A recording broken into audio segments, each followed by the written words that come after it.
Teman-teman mengikuti teknologi? Lumayan ya. Oke, nah pada saat malam hari ini dan pada era ini teman-teman, teknologi bukan hanya tentang medsos atau tentang HP atau apapun, tapi makin lebih canggih lagi, yaitu AI. Ada yang pernah pakai AI?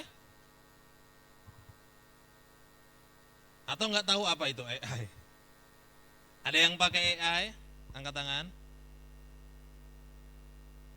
Boleh, jangan ragu, angkat tangan teman-teman, jangan malu-malu. Biasanya pakai untuk apa? Cari jawaban, cari tugas, bikin skripsi yang kuliah, atau cari jawaban untuk ujian. Biasanya pakai ChatGPT berarti. Ya, kalau teman-teman biasa pakai, puji Tuhan. Bagi teman-teman yang belum pernah pakai mungkin, gitu ya. AI itu apa sebenarnya? Kita mau belajar bersama karena itu yang akan kami presentasikan malam hari ini ya, supaya teman-teman boleh memahami ya untuk AI itu sendiri. Kalau teman-teman mengira AI hanya sebatas ChatGPT, lebih daripada itu. Kalau teman-teman mengira AI itu hanya robot, mungkin referensi teman-teman Transformer, siapa tahu, atau film-film fantasi lain, ya itu tidak hanya sebatas itu. AI itu adalah mesinnya di dalamnya. Nah itu kita pelajari lebih lanjut. Makanya malam hari ini kita akan belajar beberapa hal, mulai dari apa itu, terus mengapa Sabda mengajarkan hal itu atau kami mengajarkan hal itu, apa manfaatnya untuk kita, dan kita mau lihat Christian Digital Worldview. Yang pertama, apa itu AI? Tadi teman-teman beberapa referensinya AI hanya tahu sekilas, yaitu ChatGPT ya, atau AI lain. Mungkin teman-teman kalau bergerak di konten kreator, sekarang banyak AI yang bisa buat konten atau edit video otomatis atau potong video otomatis dan segala macamnya. Tapi kita mau belajar dari basic dulu teman-teman. AI sendiri adalah kemampuan mesin ya untuk belajar meniru kecerdasan manusia. Jadi AI adalah mesin yang meniru kecerdasan. Yang utama adalah mesin yang belajar. Jadi mesin itu akan terus-menerus belajar, baik itu penalaran, baik itu pembelajaran, baik pembahasaan, baik pemecahan suatu masalah. Makanya kalau teman-teman yang pakai ChatGPT tadi biasanya tanya untuk menjawab soal, karena dia belajar. Belajar melihat data-data yang banyak untuk diambil dan diberikan sesuai dengan prompt yang kita mau atau request yang kita ajukan kepada AI. Nah jadi AI itu mesin teman-teman. Jadi bukan hanya robot, bukan hanya ChatGPT-nya, tapi mesin. Dan mesin yang apa? Mesin yang belajar. Karena gak semua mesin bisa belajar. Ada mesin yang memang tersistem untuk satu hal, contohnya kamera. Ya mesin ya untuk shoot aja, gak bisa untuk hal lain ya. Atau mesin komputer dengan beberapa, komputer pun banyak AI-nya. Atau mesin musik ini nggak bisa belajar, tapi AI bisa. Jadi mesin yang belajar. Makanya ada dua hal, yaitu machine learning atau ML ya. ML bukan hal lain, bukan Mobile Legend ya, tapi machine learning ya, mesin yang belajar. Dan juga LLMS. Mungkin teman-teman nggak begitu familiar, tapi it's okay untuk teman-teman ketahui. LLMS itu large language models atau training data dari seluruh internet.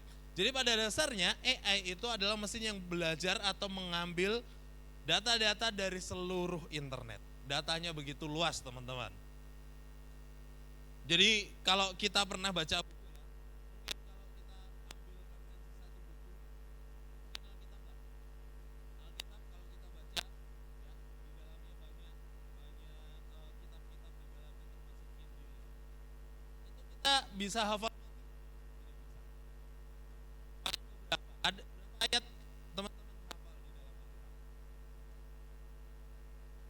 1, 10, 15. Kita belum, kita harus belajar buku-buku pelajaran lain di sekolah kita masing-masing.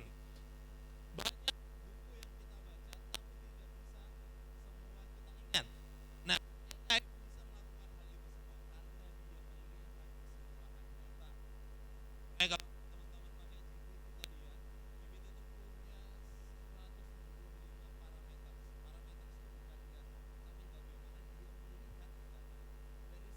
ternyata dia punya 175 parameter. Ibaratnya teman-teman nih, kalau teman-teman melihat saya di depan, teman-teman pasti punya langsung identifikasi, karena teman-teman punya kecerdasan kan. Saya postur tubuhnya seperti apa, wajahnya seperti apa, suara saya terdengar seperti apa.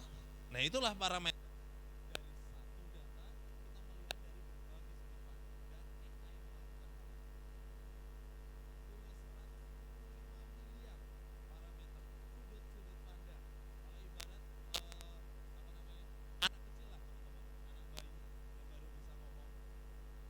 Dia mengenali orang tuanya,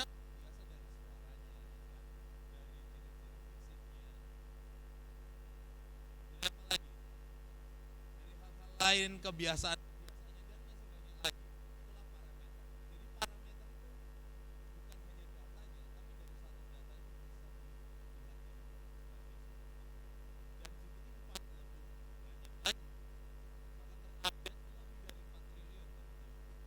sangat banyak.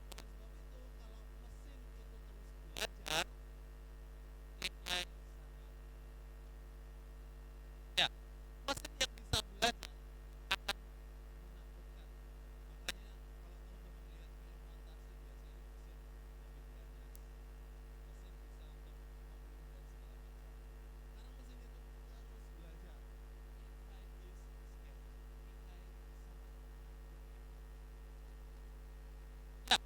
AI harusnya sangat menakutkan memang, karena dia bisa belajar, karena dia akan terus upgrade. Nah, kenapa berbahaya teman-teman? Karena dia bisa melihat data dan mengupdate data yang dimiliki. Tapi ketika kita berbicara tentang bahaya, apakah berarti itu kita tidak boleh menggunakan atau tidak?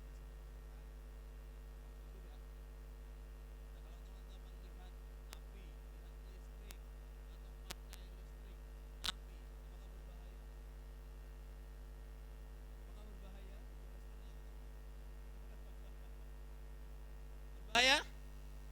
Ya, tapi apakah bisa teman-teman nggak pakai api dan listrik? Kalau kita bisa nggak pakai api dan listrik, wah hebat kita. Atau justru kita mundur di komputer juga termasuk berbahaya.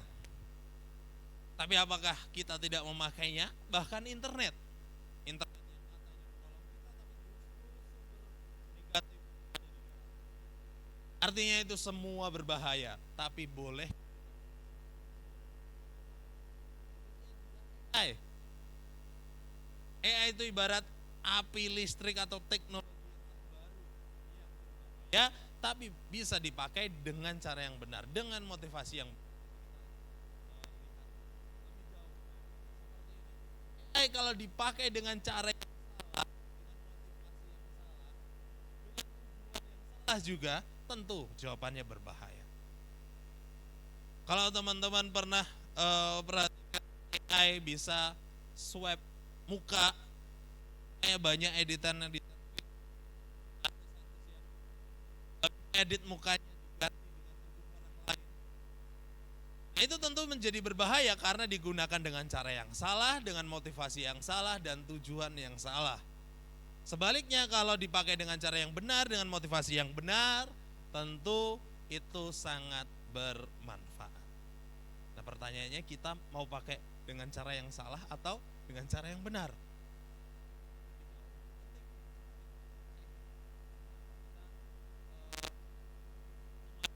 Itu motivasi apa yang kita miliki, dan tanya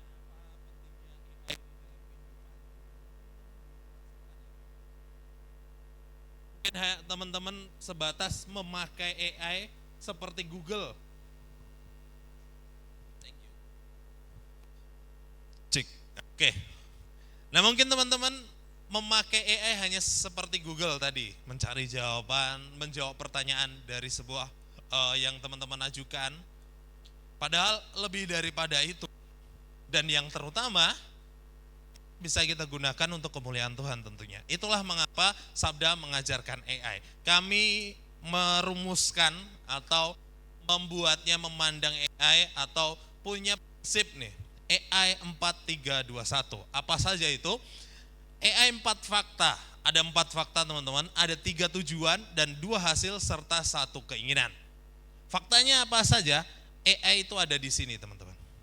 AI sudah ada. Teman-teman gak bisa lari dari AI. Karena AI sudah ada. Ya. Bahkan AI sudah ada dan tinggal di sini. Tinggal di sini dalam artian ada keberadaannya. AI tidak akan pergi. Meskipun kita meninggal, meskipun kita selesai hidup kita, AI tetap ada. Kecuali Tuhan Yesus datang ya. Kecuali Tuhan Yesus datang, AI baru gak ada. AI selagi dunia ini masih ada, AI akan tetap ada. Nah makanya kita harus mengantisipasi hal itu. Karena AI akan mengubah segalanya. Teman-teman, sebelum ada AI, kalian cari jawaban di Google, pasti direkomendasinya apa? Wikipedia atau referensi lain yang harus kita baca, harus kita simpulkan sendiri, betul? Tapi dengan adanya AI semua sudah disimpulkan, kita terima kesimpulannya. Artinya AI mengubah cara kita belajar, termasuk ibadah. AI mengubah cara kita ibadah juga. Dan banyak hal lagi. Kalau teman-teman sekali lagi aktif dalam media sosial, sekarang trennya juga berubah. Jadi AI itu mengubah segalanya teman-teman. Nah oleh sebab itu yang terakhir, teman-teman harus deal with it. Harus mau kompromi dengan dia, harus mau memakai dengan dia. Ya, harus bisa tahu tentang AI ini, harus bisa belajar. Kalau AI adalah mesin yang belajar, demikian kita harusnya belajar juga. Karena ada 3 tujuan yang harus kita raih, yaitu conversation, bicara. Ketika kita belajar tentang AI, tujuannya adalah kita terus membicarakan hal itu. Kita nggak bisa tutup mata teman-teman. Kita nggak bisa skip AI, nggak bisa. Tapi kita harus bicarakan, kita harus ketahui hal itu. Kita bisa saling sharing. Nanti kalau teman-teman praktek, ketika temanku yang lain mempresentasikan praktek itu, teman-teman harus saling sharing, ya. Dan teman-teman harus coba terus. Seperti AI yang terus belajar, teman-teman juga harus belajar. Coba dan coba, makanya experimentation. Teman-teman harus bereksperimen tentang hal itu. Teman-teman harus ketahui hal itu dan bagikan. Ketika teman-teman nanti selesai dari sini, sudah tahu banyak tentang AI, please bagikan. Jangan mau telan sendiri. Bagikan ke teman-teman sekolahmu, teman-teman tetanggamu, atau jemaat yang umum yang tidak mengikuti malam hari ini ya. Silahkan bagikan itu semua. Bagi. Itu tujuan kami. Dan ada 2 hasil dari AI, yaitu belajar. Belajar dan mengajar. Belajar sama-sama, mengajari sama-sama. Dan tentunya melayani. Kita melayani menggunakan hasilnya, kita gunakan untuk pelayanan. Hasilnya kita gunakan untuk kemuliaan Tuhan. 1 keinginan, AI bisa kita gunakan untuk kemuliaan Tuhan. AI for God, makanya kami pakai kaos AI for God teman-teman. Nah, 1 keinginan, AI bisa kita gunakan untuk kemuliaan Tuhan. Makanya meskipun menakutkan, ketika kita gunakan dengan cara yang benar, maka AI dapat memuliakan Tuhan dengan cara motivasi dan tujuan yang benar tentunya. Karena teknologi pasti mengubah kita teman-teman, cara berpikir kita. Kalau dulu mending ya, kayaknya sebelum AI kita masih mau belajar, kita masih mau membaca dan menyimpulkan referensi-referensi yang ada. Tapi sekarang kita maunya instan. Nah, ya, kita maunya instan, maunya cepat. Termasuk juga melayani. Ya, semua mudah, editing buat flyer juga mudah pakai AI sekarang, bisa otomatis. Maka AI akan mengubah segalanya. So AI is the future. Mulai sekarang dan sampai ke depannya AI tetap ada dan menjadi masa depan. Kalau kita menggunakan AI dan dunia sudah tahu tentang AI, kita juga malam hari ini tahu AI, maka kita sekarang menjadi generasi AI. Ini generasi AI tidak lagi memandang Gen Z, Alpha, milenial, tidak ya. Tapi di mana generasi yang memakai AI, yang berdamai dengan AI. So, bagaimana respon kita sekarang? Setelah beberapa sedikit mendengar tadi penjelasan ya. Apa respon kita terhadap AI? Haruskah orang Kristen menerima AI menurut teman-teman? Yang keras, menurut teman-teman? Ya, masih terdengar suara AC lebih keras daripada suara teman-teman. Haruskah orang Kristen menerima AI? Wah, agak ragu-ragu Mas Yan ya. Ya, kita harus menerima AI. Karena apa? Teknologi harus kita lihat dari kacamata Allah. Teman-teman, teknologi itu dari Tuhan, teman-teman. Teknologi meskipun buatan manusia ya, tapi pada prinsipnya itu dari Tuhan. Dan teknologi itu adalah alat. Teknologi hanyalah alat. Teknologi bukan memimpin kita, dia bukan Tuhan kita. Ketika kita pahami hal ini, maka kita tahu ini alat bisa kita gunakan untuk menolong kita. Untuk hal-hal yang negatif, kita bisa skip. Untuk hal-hal yang positif, kita bisa terapkan. AI adalah alat untuk menolong. Teman-teman sadar, teknologi itu sudah ada di zaman Alkitab. Apa teknologi pertama menurut teman-teman di Alkitab? Ada yang tahu? Duh, kaget aku, tiba-tiba keluar. Apa teknologi di dalam Alkitab menurut teman-teman? Ada yang tahu teknologi pertama? Teknologi baju, tekstil. Ada yang sadar? Ketika Adam dan Hawa jatuh ke dalam dosa, mereka berusaha menutupi ketelanjangannya dengan daun-daun. Tapi Allah hadir menggantikan itu. Teknologimu busuk gitu ibaratnya. Ibaratnya Allah mungkin seperti itu. Teknologi itu bisa berguna untuk sementara nih, diganti dengan kulit binatang. Makanya ketika kita tahu teknologi itu dari Tuhan, secara prinsip ya, bukan kata teknologi. Kalau kata teknologi teman-teman cari di Alkitab ya nggak bakal ada, nggak bakal ketemu. Tapi kalau kita tahu bahwa teknologi itu hasil karya tangan Tuhan juga, maka kita sadar itu hanya alat dan harusnya untuk menolong.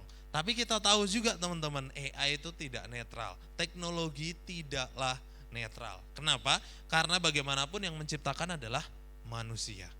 Dan manusia yang sudah jatuh di dalam dosa. Oleh sebab itu kita atau teknologi harus ditebus. Ditebusnya gimana? Ya kita serahkan untuk kemuliaan Tuhan. Bukan kita yang menebus, siapa kita? Kita aja ditebus ya kan. Teknologi harus ditebus. Harus diserahkan kepada Tuhan supaya dapat dipakai untuk kemuliaan nama Tuhan.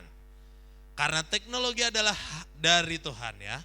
Maka mari kita gunakan teknologi untuk kemuliaan Tuhan. Mari kita kembalikan teknologi untuk kemuliaan nama Tuhan. Nah teman-teman ingat ya, harus ditebus untuk dipakai secara bijaksana bagi kemuliaan Tuhan dan pelebaran kerajaan Allah. Bukan untuk semata-mata mengerjakan tugas kita, bukan untuk semata-mata mengerjakan soal ujian kita, bukan semata-mata untuk konten-konten kita, tapi untuk kemuliaan Allah. Nah, betul, Allah. Nah, lalu apa saja manfaat AI? Kalau teman-teman ketahui tadi ya, kalau teman-teman kira AI hanya bermanfaat untuk menjawab seperti Google atau kita tanya mereka jawab, ternyata teman-teman hanya sedikit saja itu dari manfaat AI. Ada banyak sekali ya, ini ada 10 dan masih banyak lagi, lebih daripada itu, mengolah teks otomatis. Makanya teman-teman kalau tanya sesuatu langsung diolah teksnya. Lalu otomatisasi Makanya kalau teman-teman pakai email ada jadwal schedule, ya, schedule terus bisa kirim otomatis. Siapa yang melakukan? Ya AI. Ya. Terus bisa meningkatkan produktivitas, tentu konten-konten banyak digunakan sehingga bisa kontennya berkualitas dan mengejar kuantitas juga. Bisa meminimalisir kesalahan pekerjaan karena cukup detail mereka atau AI, menghemat waktu kita, menghemat tenaga kita, analisis data juga cepat. Teman-teman kalau pakai AI membaca 10 buku bisa kelar 1 minggu? Rasanya mustahil. Baca 1 buku aja bisa berbulan-bulan. Apalagi 10 buku, AI bisa lebih cepat, bisa melakukannya dengan singkat. Asalkan datanya ada di internet. Bisa juga mengolah gambar secara otomatis, ya. Yang viral baru-baru aja di media sosial itu bisa edit video dari foto terus direkam, fotonya bisa saling berpelukan. Biasanya dipakai untuk orang papanya atau orang tuanya yang sudah meninggal. Kalau teman-teman aktif di media sosial pasti tahu ya. Nah itu yang baru-baru rame di Instagram kemarin, beberapa hari ini.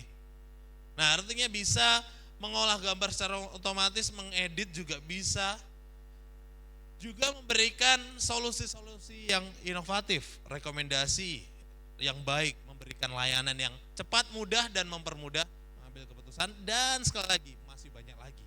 Ini nggak hanya 10 ini, tapi masih banyak lagi. Nah kita harus pahami bahwa AI ini adalah asisten kita.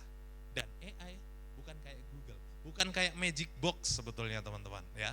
Jadi sekali tanya langsung jawab, meskipun ada hasilnya tapi tidak maksimal. Nanti saya lebih menjelaskan detail. Nah orang Kristen kita, anak-anak muda akan aman memakai AI kalau memiliki literasi Alkitab. Seberapa sering sih teman-teman membaca Alkitab?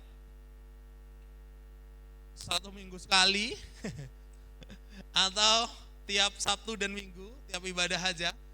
Nah teman-teman kita harus membaca Alkitab secara rutin. Itu sebagai dasar kita. Ya dasar kehidupan kita adalah memiliki literasi Alkitab. Yang selanjutnya memiliki literasi AI. Teman-teman jangan ragu untuk belajar dan bertanya tentang AI. Jadi jangan hanya anggap ChatGPT hanya bisa melakukan itu.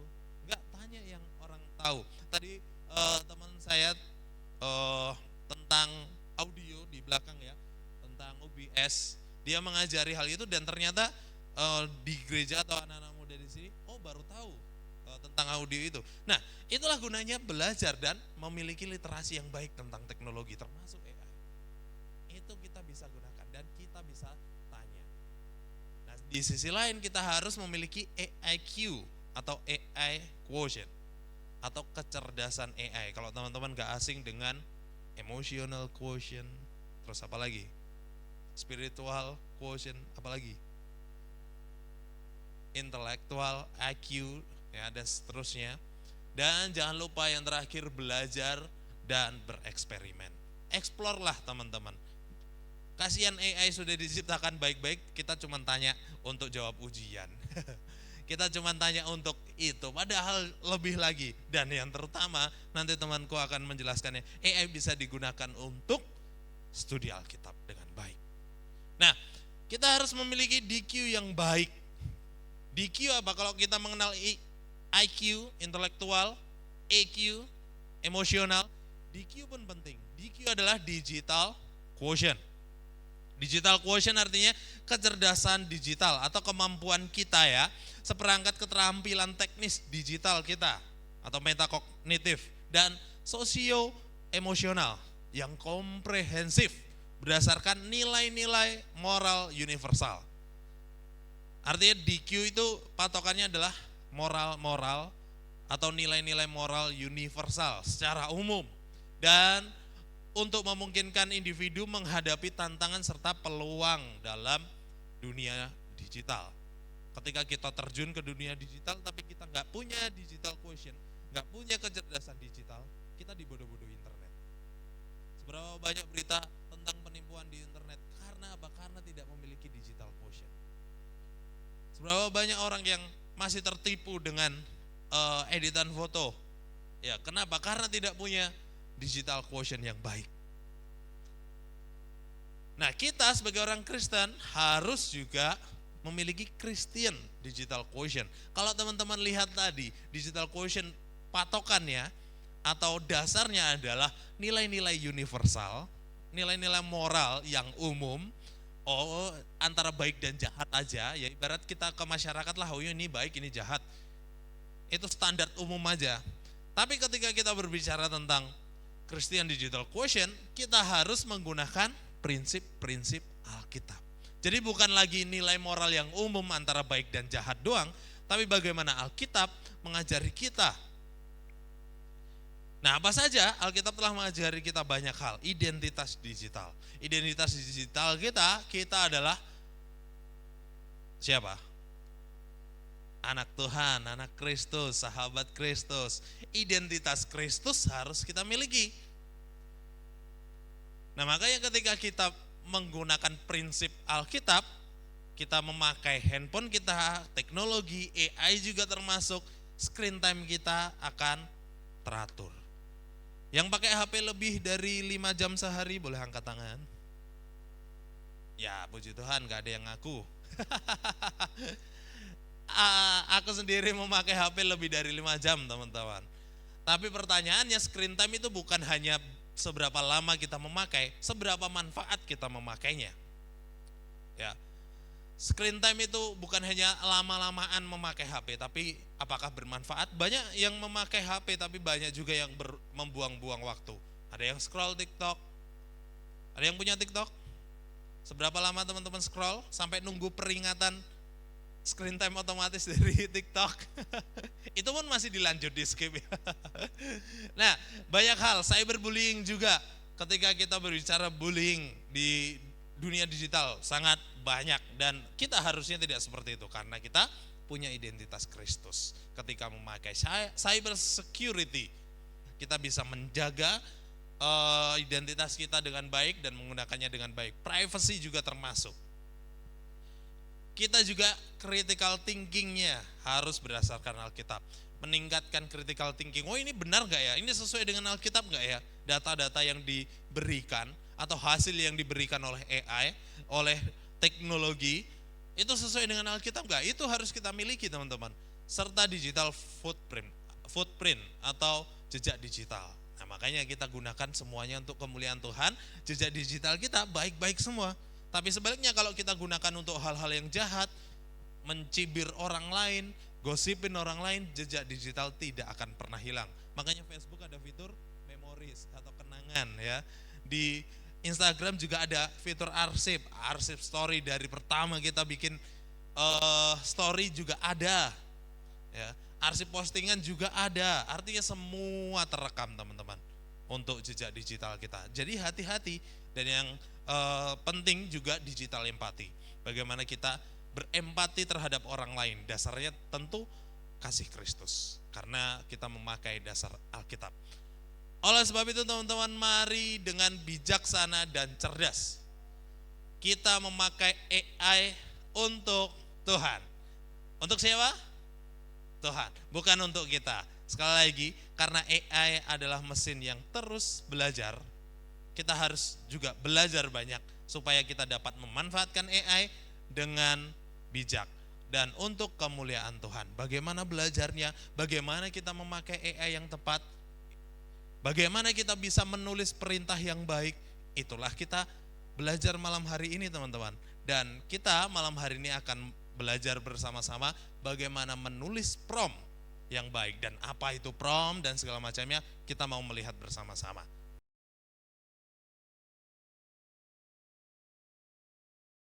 Ya, tadi teman saya Ray udah menjelaskan tentang basic AI atau apa itu AI, semuanya udah dijelasin gitu. Tapi yang paling penting, teman-teman, kita harus tahu cara menggunakan atau memberi perintah kepada AI ini. Nah, di sini ada judulnya, bisa teman-teman lihat di depan, itu rumus cara berbicara dengan AI. Berarti ada rumus. Jadi kalau kita mungkin selama ini menggunakan AI itu nggak tahu ya, saya juga nggak bisa menghakimi teman-teman cara penggunaannya. Tapi kebanyakan yang saya tahu sebelum diedukasi itu hanya untuk mendapatkan jawaban. Contoh ya, untuk ngerjain tugas, terus dia main ke sana aja tanpa ada cross check gitu. Nah, di sini kita nanti akan belajar cara penggunaannya atau cara memberikan perintah kepada AI supaya jawaban yang kita dapatkan itu tepat dan juga baik. Yang jadi agendanya, yang pertama itu nanti apa itu prompt. Terus itu kita akan demo atau praktik. Jadi kita ini nggak cuma teori. Nah, silakan teman-teman siapkan gadgetnya masing-masing. Mulai sekarang udah bisa dinyalain. Atau kalau mungkin nggak bawa, bisa sharing ke teman di sebelahnya. Gitu. Kita akan praktek langsung nanti supaya kita tahu basic-basicnya. Oke? Yang pertama, apa itu prompt? Teman-teman udah pernah tahu apa itu prompt? Sekali lagi saya bukan sidang ya. Saya bukan sidang. Apa itu prompt? Udah pernah tahu? Belum ya? Oke, ini dia prompt. Prompt itu merupakan cara kita berbicara atau berinteraksi dengan mesin AI. Tadi teman saya sudah katakan bahwa AI itu adalah mesin learning. Dia itu adalah ketika kita menggunakannya, mereka juga belajar. Jadi kayak kami itu, karena kita udah biasa menggunakan AI untuk belajar Alkitab, hasil yang diberikan oleh AI itu selalu tentang Alkitab. Nah, di sini prompt itu bisa berupa pertanyaan, pernyataan, atau perintah. Nah, intinya ketika kita berkomunikasi dengan AI, itu harus percakapan, yaitu conversation kalau di dalam bahasa Inggris, terus itu dialog, diskusi, sama kita ngobrol. Jadi nggak cuman dengan teman-teman ya ketika ngobrol ya, tapi dengan AI pun kita ngobrol. Nah, bagaimana melakukan percakapan atau ketika kita ngobrol dengan teman kita? Di sini ada kita akan coba teman-teman berbicara dengan yang di sebelahnya. Coba bicara, tanya apa aja, gimana kabarmu? Atau kok kamu mau sih ikut kegiatan malam ini? Coba ditanya.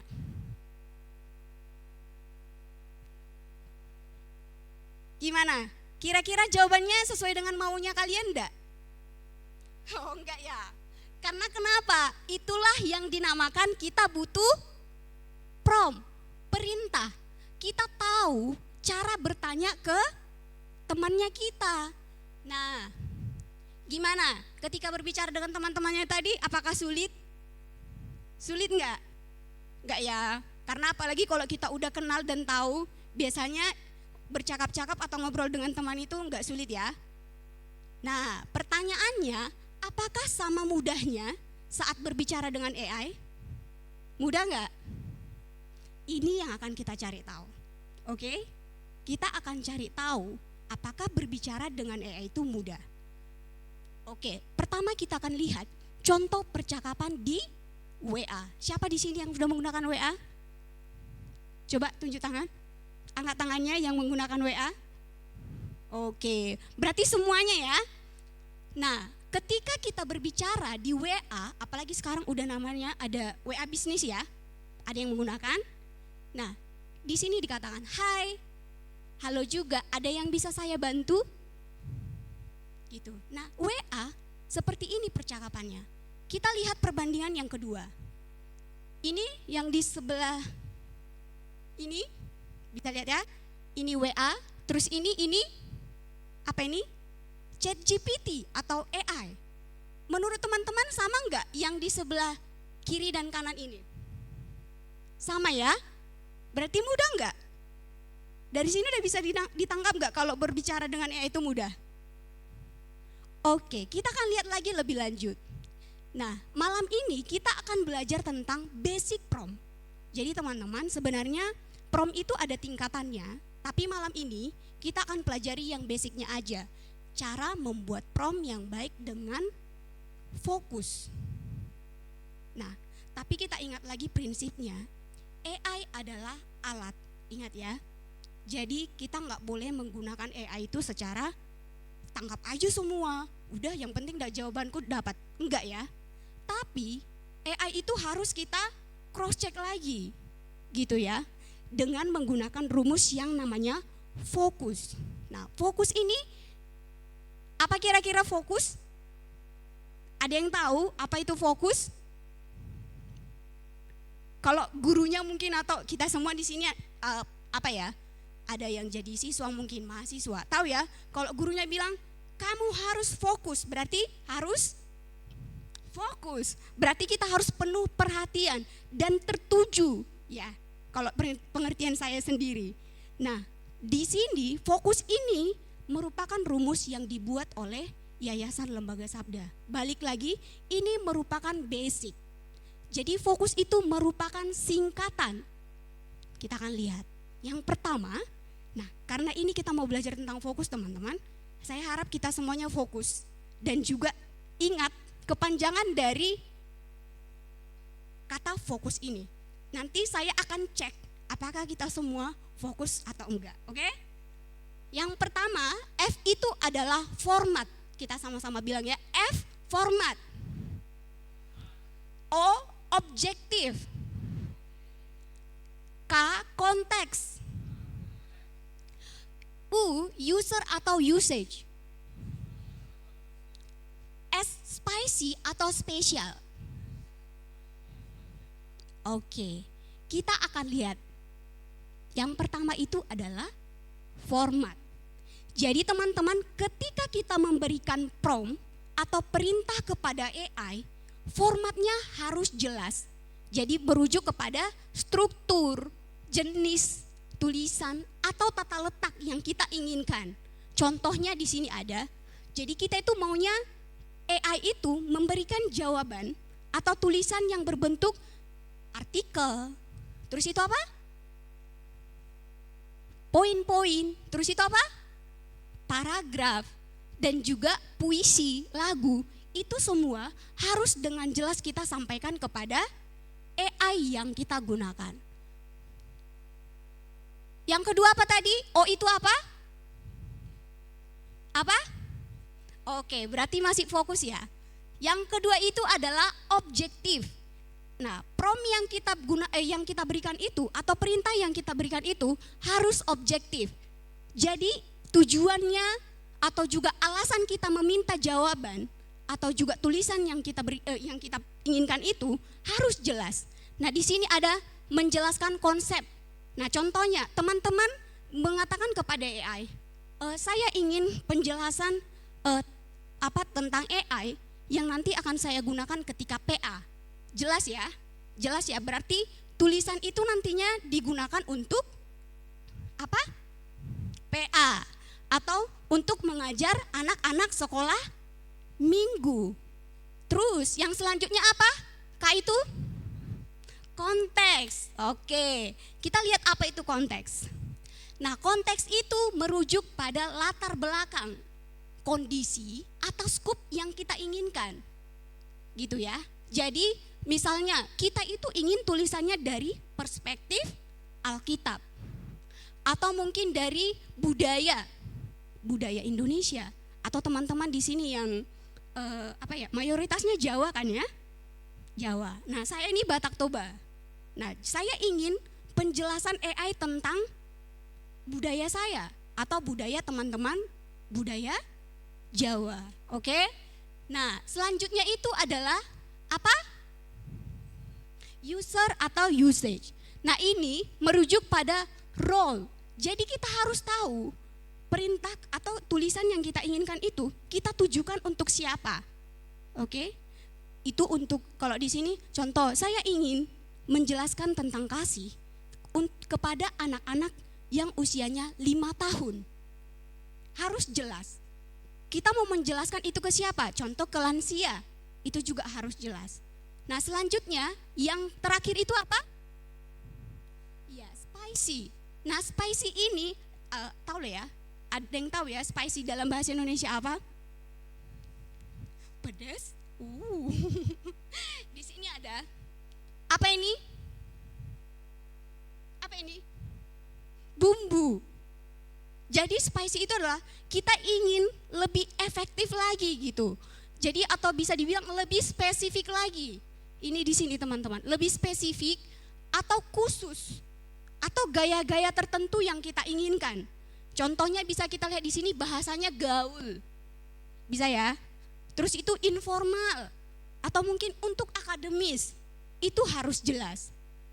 Nah, ini yang menjadi kesimpulannya teman-teman. Dan ini juga yang harus kita perhatikan. Kunci sukses dari prom yang baik itu adalah apa tadi? Fokus. Coba kita ucapkan sekali lagi. Format. Kepanjangannya ya.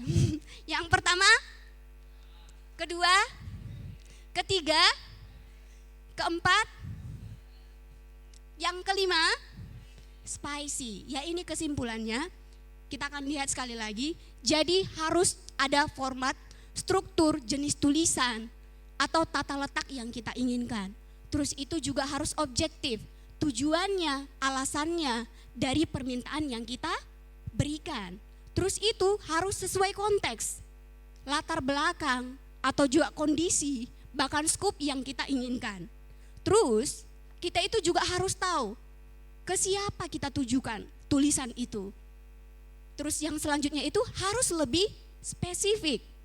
Kayak yang tadi saya katakan itu bahasanya gaul. Untuk akademis itu harus jelas. Nah, selanjutnya di sini teman-teman sebenarnya kita itu udah melakukan yang namanya seminar beberapa kali. Sabda itu udah melakukan banyak hal ada situs ai.sabda.org. Di sana sudah sangat lengkap. Kalau teman-teman ingin tahu lebih dalam tentang materi yang kami sampaikan, bahkan juga tentang fokus ini. Oke. Selanjutnya kita akan demo prom yaitu doa. Jadi sekarang saya minta teman-teman saya untuk maju ke depan.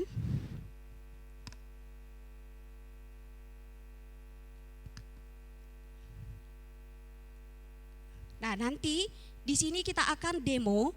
Silakan teman-teman buka gadgetnya masing-masing. Terus itu ketikan di pencariannya bisa pakai apa aja ya. Jadi pencarian yang biasa kalian gunakan baik itu Chrome atau Mozilla. Jadi ChatGPT pernah cari kan ya? Bisa Kak Nehemia tunjukkan dulu alamatnya Kak?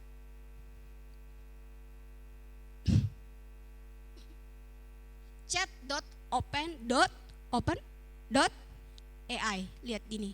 Ketikan di HP-nya masing-masing ya, atau di device yang digunakan. Sudah? Sudah dapat semua teman-teman? Lemot ya? Oh, kalau lemot boleh pinjam punya temannya atau sharing boleh. Yang penting kita tahu caranya atau basic ketika menggunakan prompt. Sudah ya? Udah? Sudah dapat semua?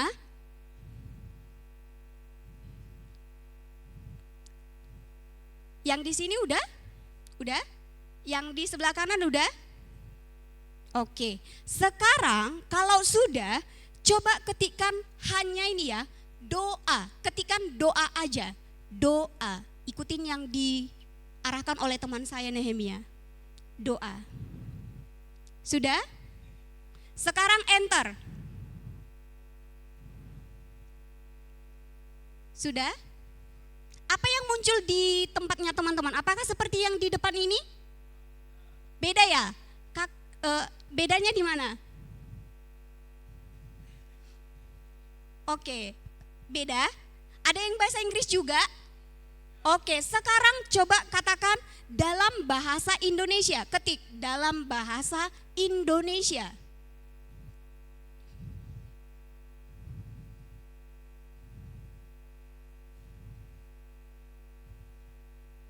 Sudah? Enter. Sudah ya? Sudah muncul belum?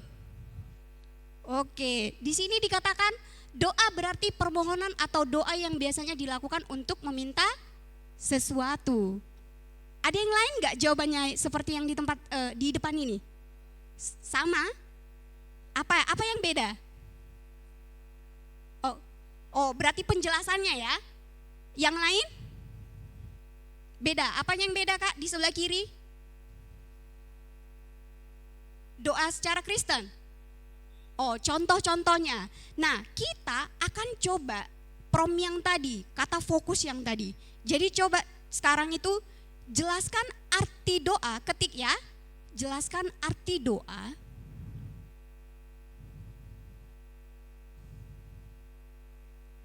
Sudah? Dalam format poin-poin.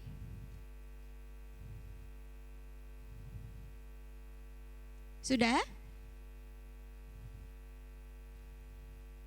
Sudah selesai diketik? Sekarang enter.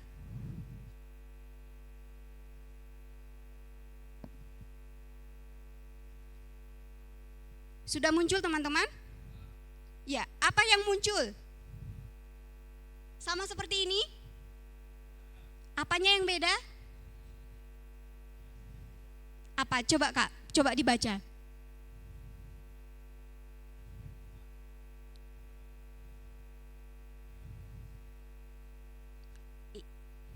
Oke, beda ya, tapi dia dalam bentuk poin-poin apa enggak? Iya ya, karena kita masih minta dia dalam bentuk poin-poin. Inilah yang namanya machine learning teman-teman. Jadi setiap kita itu jawabannya itu enggak sama. Sama enggak sama yang di depan? Benar-benar sama enggak? Beda ya. Nah sekarang kita akan makin fokus lagi. Coba kita buat ketikan doa dalam agama Islam. Ketik doa dalam agama Islam. Nah ini merujuk kemana tadi? Di bagian fokus. User. Oke, kita coba ya.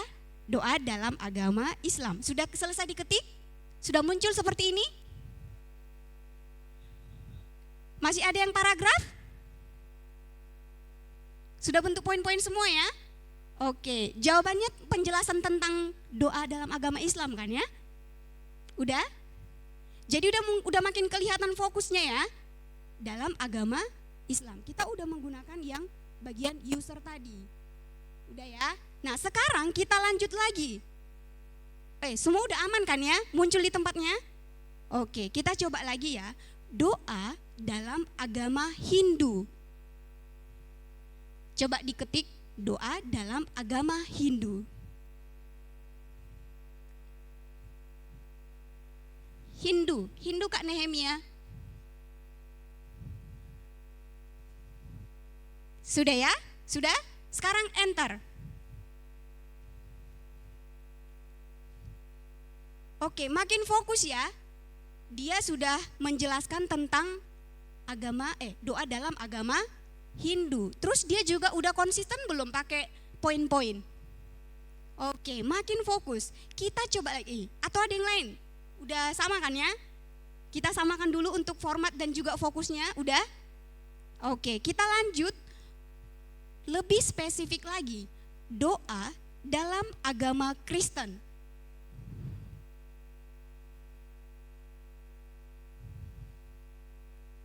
Sudah? Coba di enter. Oke, inilah yang menjadi tujuan kita. Tapi apakah ini udah sangat spesifik? Pastinya belum ya. Sudah muncul jawabannya? Ada yang berbeda enggak? Oh, jawabannya penjelasannya pasti beda. Tapi untuk formatnya sama semua? Sama ya? Dalam agama Kristen dan dalam bentuk poin-poin, sama ya? Oke, sekarang kita akan pakai yang bagian fokus lainnya, itu lebih ke ini. Coba diketikkan doa dalam perspektif Alkitab. Berarti ini udah lebih ke tujuannya. Coba lihat, doa dalam perspektif Alkitab. Sudah? Berikan ayat-ayat pendukungnya. Bisa diikutin yang di depan ya. Doa dalam perspektif Alkitab, berikan ayat pendukungnya. Ayat-ayat pendukungnya.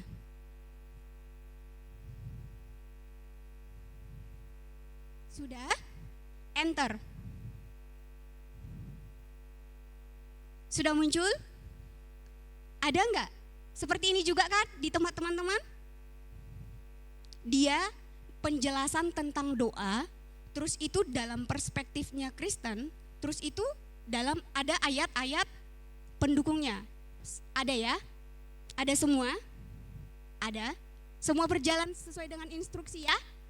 Oke, kita lanjut lebih fokus lagi. Coba ketikkan, saya seorang guru Kristen yang cinta Tuhan Yesus. Bisa teman-teman ubah juga sesuai dengan profesinya teman-teman. Ada yang di sini yang bekerja atau sebagai mahasiswa? Ada? Oh, silakan ketikkan. Saya mahasiswa Kristen, boleh. Yang jadi guru Kristen juga boleh. Yang jadi guru sekolah minggu juga boleh. Apapun itu. Atau mungkin ada di sini pendeta, boleh. Atau mahasiswa teologi, boleh banget. Boleh ya. Yang penting sesuai profesinya. Saya seorang guru Kristen yang cinta Tuhan Yesus. Sudah? Terus ketik lagi, saya mau melakukan pendalaman Alkitab. Ikutin ya, ini ikutin yang saya ucapkan supaya nggak lari formatnya. Udah? Pendalaman Alkitab atau Bible study. Udah? Tentang topik doa dari pandangan Alkitab.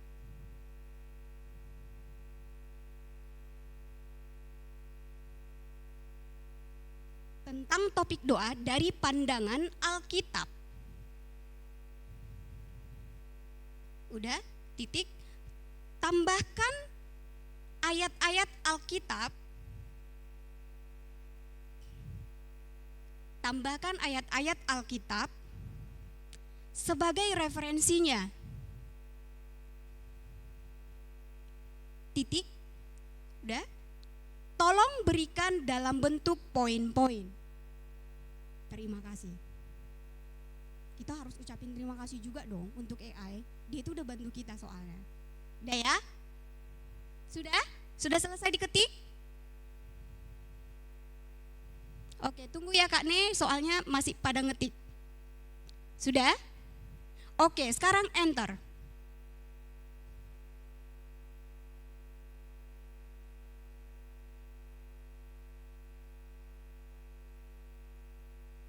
Sudah muncul teman-teman? Sudah muncul? Ada yang enggak yang mau satu orang bacakan hasilnya? Bacakan poin-poinnya aja. Silakan Kak. Bisa diberikan mic ke salah satu supaya bacakan hasilnya. Inilah bagian dari fokus yang udah kita lakukan. Di dalamnya ada semua. Ada apa tadi? Ada F-nya apa? No. Fokus itu adalah singkatan dari beberapa. Ada apa di fokus? Format. O-nya objektif. K-nya konteks. U-nya user atau usage. Terus itu S-nya spicy. Yang terakhir itu di dalamnya udah ada semua. Silakan dibaca Kak. Poin-poinnya aja ya Kak, jangan baca semua. Nanti kita sampai jam 12 malam.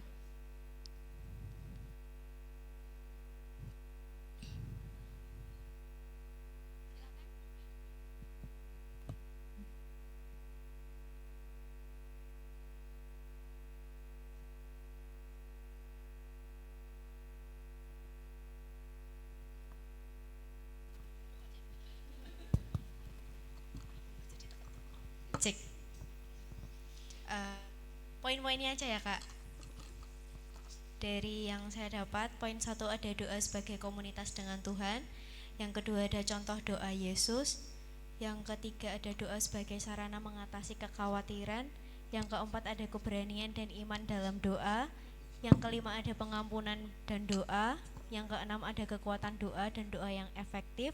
Dan yang ketujuh ada doa sebagai bentuk pergumulan dan pengharapan. Dan yang terakhir ada doa untuk petunjuk dan kebijaksanaan. Kasih applause dulu ke kakak yang berani membaca.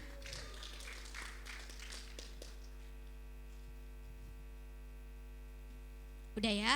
Oke, kita udah praktek dan juga sudah tahu sedikit cara menggunakan AI dengan menggunakan prompt. Promptnya tadi fokus dan harus fokus. Ingat lagi teman-teman kalau fokus ini masih bagian basicnya, sangat basic karena prom ini ada tingkatannya gitu. Tapi kita malam ini belajar tentang bagaimana basic dari penggunaan prom. Nah, di sini ada kesimpulan dari yang tadi kita lakukan. Lihat di sini. Ini yang terakhir tadi ya, yang kita ketik ya. Nah, ini di yang kami warnain ini, inilah pembagian dari fokus tadi. Jadi, yang saya seorang guru Kristen yang cinta Tuhan Yesus, itu masuk ke bagian user, masuk ya? Oke. Terus saya mau melakukan pendalaman Alkitab atau Bible study tentang topik doa. Ini masuk ke objektif. Saya akan melakukan PA dengan topik doa. Ada ya? Selanjutnya, dari pandangan Alkitab, ini masuk ke konteks. Jadi kita harus masukkan konteks di dalam prom yang kita buat. Terus yang selanjutnya, tambahkan ayat Alkitab sebagai referensinya. Ini masuk ke spicy atau lebih spesifik, lebih spesial. Terus yang terakhir, tolong berikan dalam bentuk poin-poin, masuk ke format. Nah, selama ini teman-teman udah menggunakan AI dengan cara ini? Biasanya gimana? Langsung, apa itu? Coba kasih tahu Kak. Contoh ketika menggunakan AI, apa perintah yang Kakak kasih? Tolong berikan kunci jawaban dari soal ini, gitu ya? Iya. Jadi teman-teman, cara kita memperlakukan AI karena ini merupakan machine learning, itu akan menentukan jawaban-jawaban selanjutnya. Kita mengajari belajar dan juga mengajari machine learning ini. Jadi gunakan cara fokus. Oke. Nah, gimana kesan teman-teman ketika menggunakan prompt tadi? Udah makin tahu cara menggunakan AI yang fokus? Sudah ya. Jadi mulai nanti malam siapa tahu ada yang mau langsung coba. Mulai nanti malam udah gak asalan-asalan lagi ya. Oke, good job. Terus kita lanjut. Mengapa orang Kristen harus belajar melakukan pendalam Alkitab? Nah, dari semua yang kita pelajarin tadi teman-teman, karena kita adalah orang Kristen yang harus terus bertumbuh sesuai dengan Alkitab, kita menggunakan semua ini untuk belajar Alkitab. Tadi teman-teman saya sudah tekankan, teknologi dari Tuhan, bahkan termasuk AI ini dari Tuhan. Berarti kita harus gunakan untuk apa tadi dibilang sama Kak Rey? Untuk kemuliaan nama Tuhan. Mulai sekarang jangan asal-asal menggunakan AI ya. Jangan untuk kepentingan diri sendiri ya. Oke. Ya. Karena Alkitab adalah sumber dan dasar kebenaran bagi orang percaya. Di kami, di Yayasan Lembaga Sabda, AI digunakan untuk pekerjaan Tuhan, untuk buat konten, terus itu untuk buat apapun, bahkan apapun yang kami hasilkan di Yayasan Lembaga Sabda, semuanya dengan bantuan AI untuk sekarang, tapi tetap digunakan untuk kemuliaan nama Tuhan. Dan itu semua, karena kita tahu kebenaran bagi orang percaya itu adalah, apa ini? Ini apa ini? Alkitab. Oke, nah coba sembari kita nanti akan bersama dengan Kak Santi yang akan menjelaskan tentang metode PA untuk apa? AI, ya. Metode PA menggunakan AI. Nah coba ini diketik di tempatnya teman-teman, bisa ya? Bisa coba-coba dulu sembari nunggu Kak Santi. Dan kita akan lanjutkan bagaimana ber-PA dengan AI. Karena tujuan dari semuanya itu adalah untuk belajar Alkitab. Ingat ya, bukan untuk mendapatkan jawaban di kampus atau di sekolah, oke?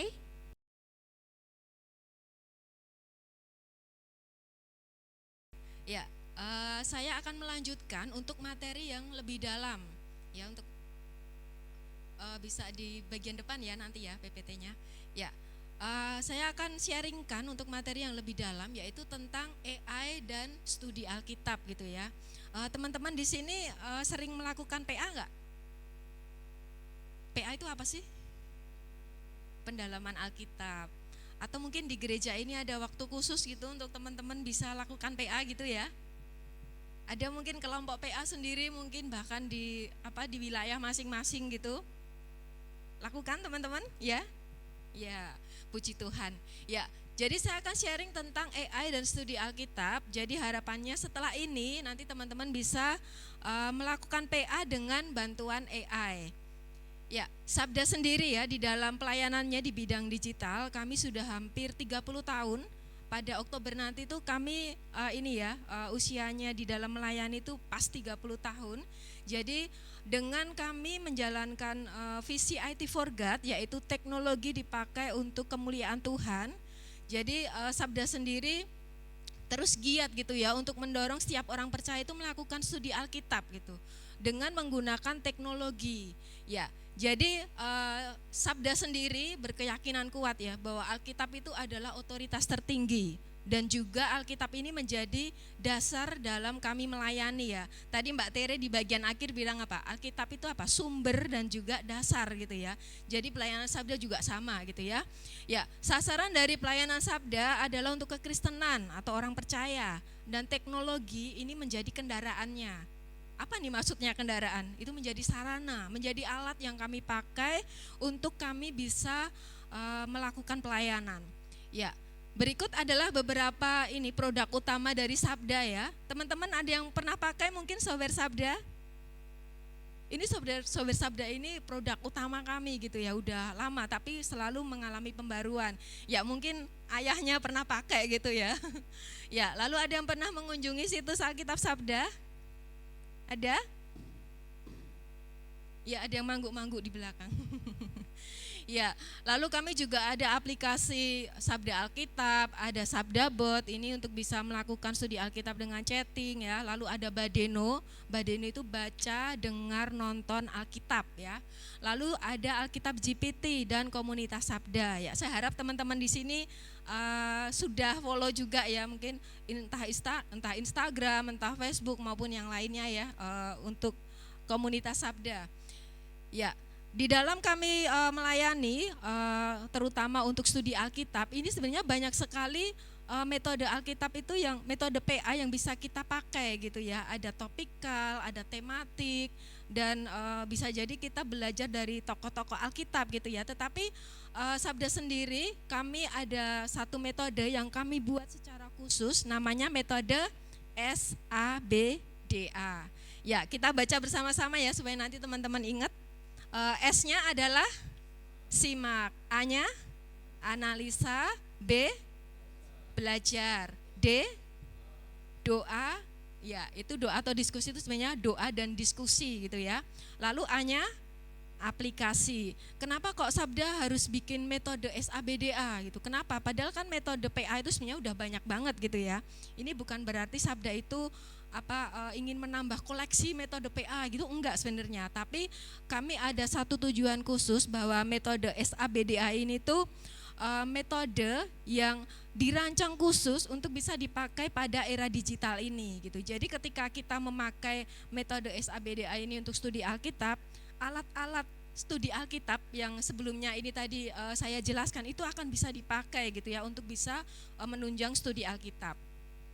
Ya, jadi sebenarnya metode PA itu sangat dibutuhkan supaya ketika kita PA itu kita bisa menjadi terarah gitu ya, supaya hasilnya juga menjadi baik. Ya, jadi di dalam kami melayani di bidang teknologi, Sabda itu sangat-sangat rindu ya untuk firman Tuhan secara digital itu bisa masuk ke dunia digital juga. Karena apa? Karena untuk menjangkau generasi digital gitu. Apalagi sekarang era apa tadi? Yang sudah kita dengar tadi sejak awal. Sekarang kita masuk di era AI. Jadi seharusnya firman Tuhan yang digital ini bisa menjangkau generasi apa coba? Generasi AI, generasi AI ya. Ya, harus bisa menjangkau generasi AI. Ya.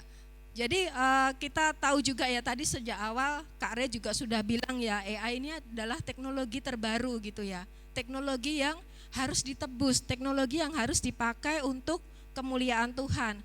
Tapi kita juga mesti ingat nih, karena kan AI ini bagian dari teknologi kan ya. Jadi sama seperti teknologi lainnya, jadi AI ini sebagai alat, dan alat ini tidak semua sama gitu ya. Kalau memang kita pakai alat ini untuk melakukan sesuatu yang buruk, hasilnya akan buruk atau baik? Buruk ya. Jadi sedikit ada permainan kata juga ya, AI atau AI. Jadi dari sabda sendiri ingin kita semua sadar gitu ya, sebenarnya AI ini itu harus seperti apa gitu di tangan orang-orang percaya. Oke, AI, A-nya itu pasti alat ya, karena kan kita tadi tahu ya, AI adalah alat, jadi A-nya alat. I-nya kira-kira apa untuk AI yang pertama? Mau tebak? Alat untuk apa coba? Atau alat apa? I, depannya huruf I. Apa alat? Gak apa-apa, sebut aja. Alat informasi. Ada lagi yang mau coba yang bagian sini belum? Jangan mau kalah. Ayo Mbak, yang baju merah, I-nya apa? Sebut aja, alat apa? Alat ibadah. Oke, yang sini alat informasi, sini alat ibadah. Oke, kita lihat ya. AI yang pertama itu adalah alat. Ya, kenapa ketawa? Iya, alat iblis. Jadi kita mesti sadar ya bahwa ketika AI ini dipakai oleh orang-orang yang tidak takut akan Tuhan, orang-orang yang tidak punya belas kasihan, orang-orang yang hanya mau memakai teknologi untuk ambisinya sendiri, untuk hal-hal yang buruk, ini AI akan bisa menjadi alat iblis. Oke, AI yang kedua, apa nih? Mau tebak? A-nya udah pasti alat, I-nya apa? Alat ibadah. Oke, lagi alat. Tadi aku dengar sini alat apa? Injil. Oke, sini alat Injil juga. Ada yang mau satu lagi? Apa? Alat alat ilahi. Oke, alat ibadah, alat Injil, alat ilahi, alat Injil. Oke, alat Injilnya ada dua nih. Kira-kira menang nggak? Oke, ya kita lihat alat Injil ya. Jadi kita ini ya sebagai orang percaya kita pastinya udah tahu ya batasannya ya, nggak ada kok yang bagian abu-abu gitu, nggak ada. Jadi kita mesti pakai AI ini untuk alat Injil. Kenapa? Karena kita sendiri sudah ditebus oleh Tuhan, AI harusnya juga ditebus oleh Tuhan, maka kita memakai AI ini untuk menyenangkan hati Tuhan, untuk bisa memuliakan Dia. Ya, karena itu yuk kita baca bersama-sama. 1, 2, 3. Mari kita gunakan AI untuk belajar Alkitab. Karena dengan belajar Alkitab kita apa? Kita juga memuliakan Tuhan karena kita mengenal Tuhan, kita juga bertumbuh secara rohani gitu ya. Jadi ini yang mesti kita ingat. Ya, lalu kalau dipikir-pikir nih, kalau PA ini untuk belajar Alkitab, kalau AI ini untuk belajar Alkitab, kira-kira perannya AI ini untuk apa gitu di saat kita PA gitu. Ya, yang pertama AI ini sebagai teman. Kok bisa sebagai teman? Kenapa? Ya, karena ketika kita PA ya, kita PA di gereja atau di kelompok gitu ya, pasti kan kita ada temennya kan ya. Ya biasanya kalau sama temennya waktu PA ngapa? Sharing, tanya juga kan ya, mendalami firman Tuhan. Terus apalagi? Mungkin kalau ada yang bingung juga tanya gitu ya. Ya sama gitu ya sebenarnya. Ketika kita PA dengan bantuan AI, itu kita juga menganggap AI itu sebagai teman kita, sebagai asisten kita, dan kita mesti ingat sebagai alat bantu. Kenapa kok alat bantu? Karena membantu, benar, ya benar. Karena membantu, ini penting loh. Kenapa? Kenapa kok hanya alat bantu? Karena sebenarnya PA itu yang terutama itu bukan AI-nya, tapi apa? Tapi Alkitab dan diri kita, bagaimana kita itu bisa berinteraksi secara pribadi dengan Alkitab. Jadi benar, AI itu hanya alat bantu. Jadi walaupun malam hari ini sharingnya PA dengan bantuan AI, bukan berarti AI itu yang paling penting, enggak ya. Jadi yang paling penting adalah diri kita berinteraksi dengan Alkitab. Kita baca Alkitab, kita merenungkan Alkitab, kita menyelidiki Alkitab. Dan kalau kita mau pakai AI boleh, untuk membantu saja gitu ya. Oke, ya. Jadi yuk kita PA dengan menggunakan AI. Cuman kita kan perlu tahu nih, kalau ini generasi AI, terus kita udah ada di era AI, maka PA-nya juga pakai metode AI kan ya mestinya yang sesuai gitu ya. Ya, Sabda sendiri kami sudah menggumulkan, kami sudah menggodok dengan matang gitu ya. Akhirnya ada metode AI square yang kami buat gitu ya, atau metode AI kuadrat atau AI pangkat 2 gitu ya. Ya, ini logonya kita lihat ya, itu ada kotak gitu square, berarti ada 2 AI di atas, AI di bawah. Ya, kalau teman-teman lihat ada gambar apa tuh di belakang yang paling penting tuh? Gambar buku ya, itu mewakili Alkitab. Lalu ada tanda cross, lalu ada lingkaran dan ada satu pusat di tengah. Itu pusatnya di tengah itu menembus ke Alkitab. Jadi meskipun ini metodenya AI square, tetapi kami prinsipnya adalah berdasar dan bersumber dari Alkitab itu sendiri. Ya, pusatnya adalah Alkitab. Ya, apakah PA dengan AI ini menyenangkan? Saya bilang sangat menyenangkan. Ini bukan karena ini ya, bukan karena teori atau apa, tetapi kami secara internal di Sabda kami sudah mempraktikannya gitu ya. Jadi di dalam PA kami di kantor gitu, kami sudah memakai metode ini. Terus kami juga sudah sharing dengan teman-teman di SMP maupun di SMA negeri di Surakarta. Lalu juga kami sharing di STT, di gereja yang ada di Solo dan juga di luar Solo. Dan yang bersyukurnya adalah ketika kami sharing gitu ya, ketika kami mentrainingkan, kami melihat bahwa generasi saat ini tuh juga getol gitu ya untuk bisa memanfaatkan HP mereka itu untuk baca Alkitab. Ini yang sungguh-sungguh bersyukur gitu ya. Jadi kalau teman-teman punya HP, jangan cuma dipakai untuk medsosan aja gitu ya, atau chattingan aja, tapi pakailah itu untuk belajar firman Tuhan. Ya, ini beberapa foto ya. Jadi ada PA yang kami lakukan di Sabda, lalu ada sharing kami di Pekan Misi, lalu juga ada roadshow kami di Surabaya, di beberapa STT dan di beberapa STT dan gereja, lalu juga roadshow di Jakarta dan masih banyak tempat-tempat lainnya. Oke, sekarang kita akan belajar nih tentang metode AI square ini. Ya, ada berapa langkah ini teman-teman bisa lihat? 4. Apa yang pertama? A, awali. I-nya investigasi. Yang berikutnya ajaran, lalu implementasi. Ya, jadi ada AI 2 kali ini ada maksudnya juga ya, karena kan kuadrat ya. Ya, jadi di sini awali, teman-teman pastikan ketika di bagian awal ini ya, kita itu akan mengamati Alkitab gitu ya. Kita akan melihat Alkitab itu apa adanya. Karena yang paling penting di dalam PA itu adalah diri kita dengan Alkitab, dengan firman Tuhan. Jadi silakan teman-teman untuk membaca Alkitab terlebih dahulu ya, untuk menyimaknya, untuk bisa mengamati Alkitab, untuk bisa membacanya, merenungkannya gitu ya, untuk bisa melihat apa adanya Alkitab yang ada di teks itu. Lalu yang kedua adalah langkah investigasi ya. Investigasi di sini adalah terkait dengan induktif atau interpretasi atau inti. Jadi setelah kita membuka Alkitab, membacanya, menyelidikinya, mengamatinya, kita masuk lebih dalam. Kita bisa menggali. Ya, jadi membaca Alkitab itu enggak sama loh teman-teman dengan studi Alkitab. Kalau membaca cuman baca aja kan ya. Tapi kalau studi Alkitab atau belajar Alkitab atau PA, itu kita itu menyelidiki. Tuhan ngomong apa di teks ini? Atau ceritanya apa? Jadi benar-benar kita itu punya rasa ingin tahu gitu ya, untuk apa yang tertulis di Alkitab itu. Nah, ini tuh di bagian yang kedua. Jadi kalau teman-teman menemukan ya, pasti ada hal-hal penting yang bisa teman-teman catatlah itu, karena itu akan sangat berguna di dalam teman-teman melakukan langkah-langkah selanjutnya. Oke, langkah yang ketiga adalah ajaran. Apa artinya?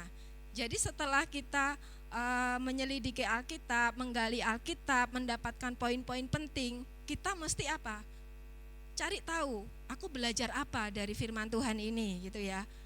Apa yang Tuhan ngomong ke aku gitu ya. Jadi carilah pelajaran penting. Lalu yang keempat adalah implementasi. Ini adalah interaksi, integrasi atau ide-ide. Ini maksudnya adalah dari pelajaran yang teman-teman dapat, ambillah aplikasi pribadi. Kalau belajar firman Tuhan hanya belajar aja itu cuma nyampe di mana? nyampe di pikiran aja, nyampe di otak aja, inget gitu ya. Tapi cukup itu enggak, kita bisa bertumbuh enggak hanya dengan itu. Ya, jadi kita mesti apa? Mesti menerapkannya. Itu yang paling penting, menerapkan firman Tuhan. Kita harus menjadi pelaku firman Tuhan. Jadi PA itu sebenarnya yang paling penting itu di situ. Ya, jadi ini empat hal yang harus kita lihat. Nah, sekarang nih, kalau kita mau melakukan PA dengan bantuan AI nih, nah ini agak sedikit ada tambahan gitu ya. Apa yang mesti kita lakukan dan siapkan gitu ya. Yang pertama pasti Alkitab ya, karena ini yang paling penting, bukan AI-nya ya.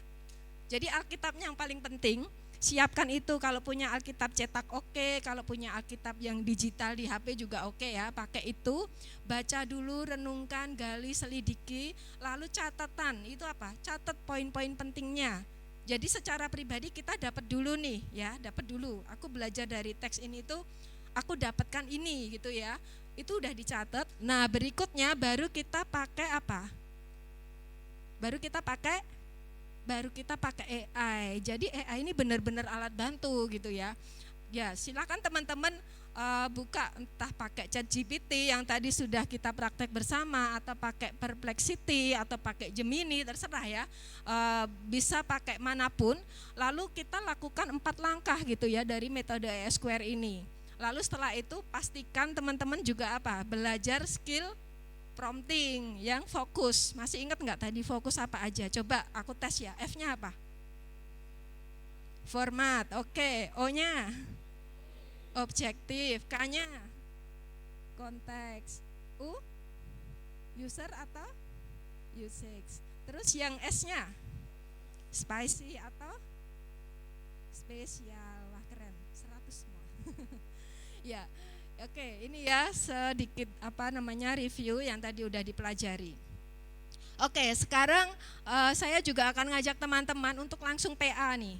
PA dengan bantuan AI ya. Tapi karena waktu terbatas, sebenarnya kita ini harusnya kita ini benar-benar membaca teks Alkitabnya dulu gitu ya. Lalu kita bisa catat poin-poin pentingnya gitu ya. Tetapi karena waktu terbatas, kita mungkin nanti agak lebih cepat aja. Oke, sekarang saya minta teman-teman untuk cari pasangan ya. Jadi berdua, silahkan. Yang masih bertiga cari teman, harus berdua. Oke, ayo. Ya, berdua ya.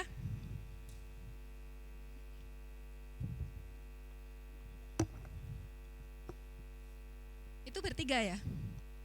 Oke. Sudah? Ya, kita akan PA malam hari ini dengan bahan Daniel pasal 1. Ya, saya harap teman-teman ini ya sudah familiar ya dengan cerita di Daniel pasal 1.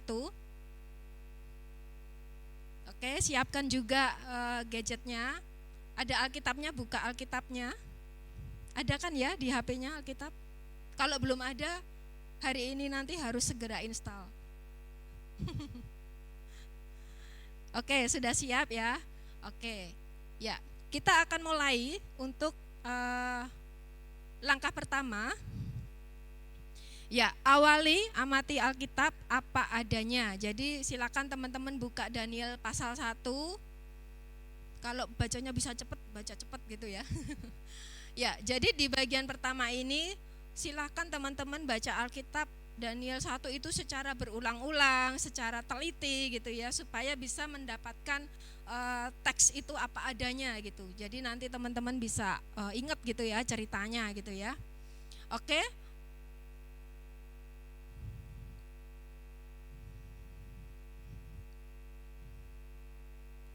Ya.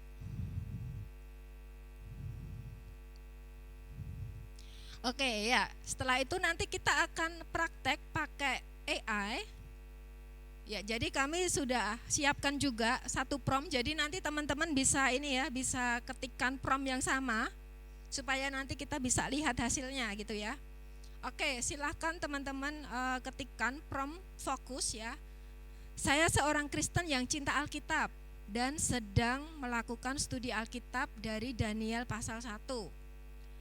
Tolong berikan tentang penulis, latar belakang, dan juga konteks dari Daniel 1. Ya, silakan teman-teman dipraktikkan.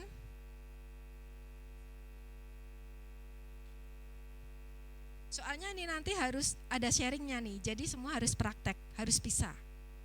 Ya.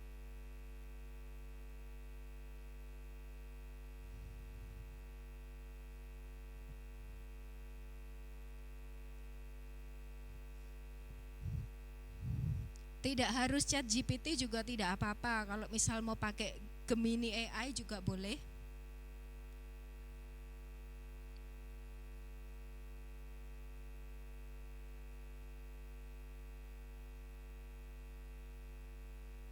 Oke, sudah? Masih proses? Kayaknya masih ngetik ini ya, ngetik promptnya. Apakah sudah selesai? Udah? Kelompok sini sudah selesai juga? Sebelah kanan? Udah? Oke. Ya, saya akan kasih waktu dulu nih untuk teman-teman yang sudah berpasangan. Silahkan di-sharingkan dulu dengan rekan di sampingnya gitu ya. Hasilnya seperti apa gitu. Coba aku kasih waktu setengah menit kali ya untuk sharing dulu.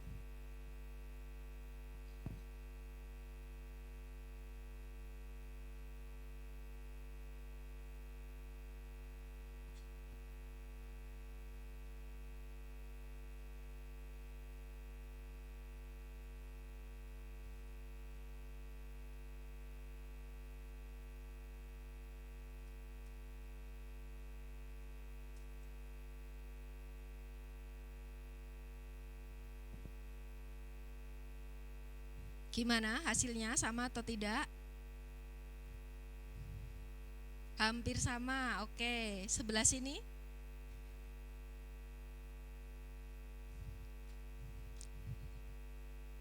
Masih cari-cari? Oke.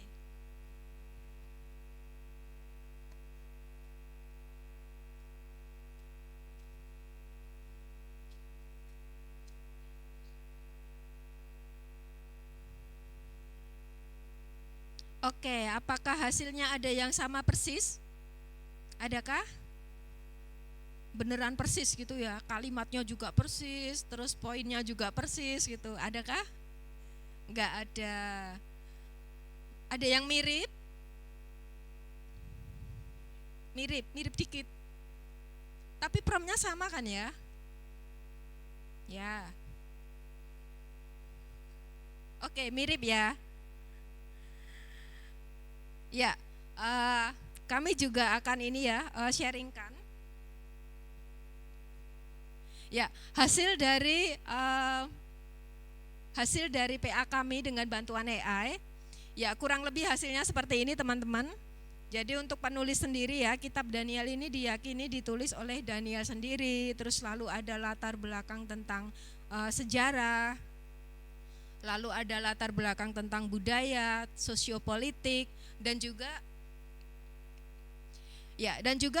ditampilkan juga tentang tokoh, tempat, isu utama dalam Daniel 1 gitu ya. Teman-teman bisa baca juga. Ya, mirip nggak hasilnya? Mirip? Kenapa kok bisa mirip gitu ya? Kenapa nih kira-kira? Promptnya sama, apalagi? Kenapa kok bisa mirip?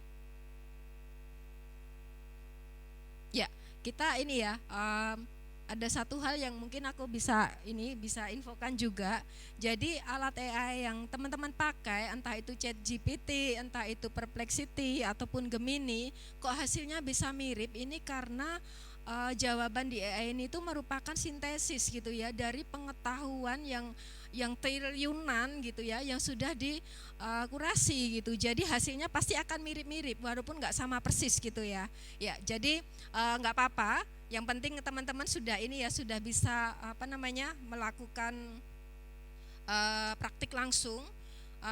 Aku minta satu teman aja deh untuk bisa ini sharingkan langsung ke kita. Kak Tere bisa kasihkan mic-nya untuk siapa yang mau sharing, baca poinnya aja nggak apa-apa, untuk kita bisa tahu hasilnya seperti apa. Yuk ganti yang sebelah sini Kak Tere. Tadi yang di situ sudah. Ya. Boleh di sebelah sini yang cowok juga boleh. Tadi kan cewek sudah.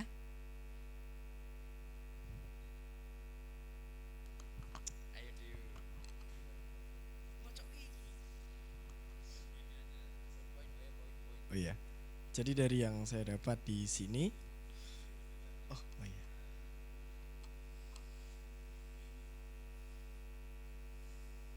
tentang yang saya masukkan ke dalam chat GPT, yaitu saya seorang Kristen yang cinta Alkitab dan sedang melakukan studi Alkitab dari Daniel pasal 1.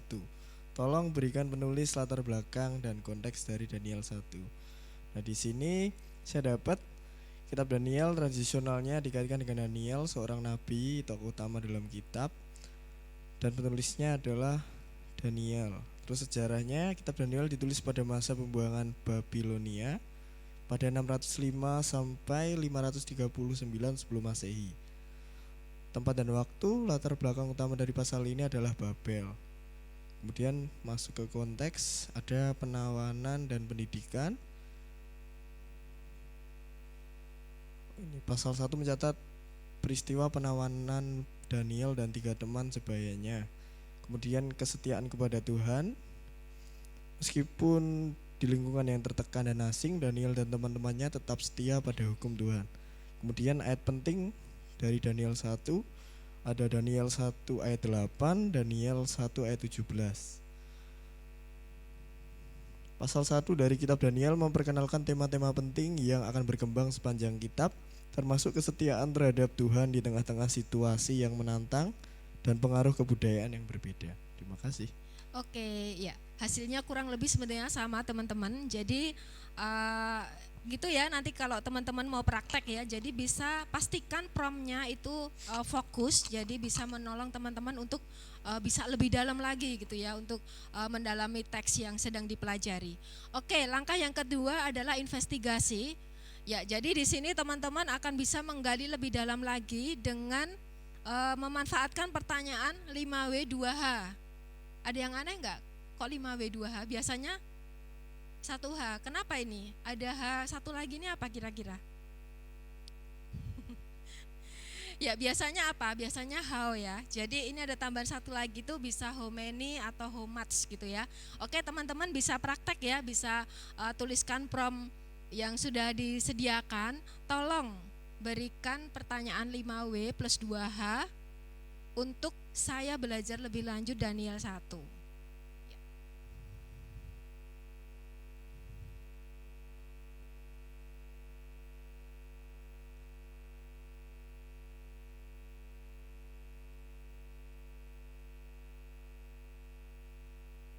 Oke, udah?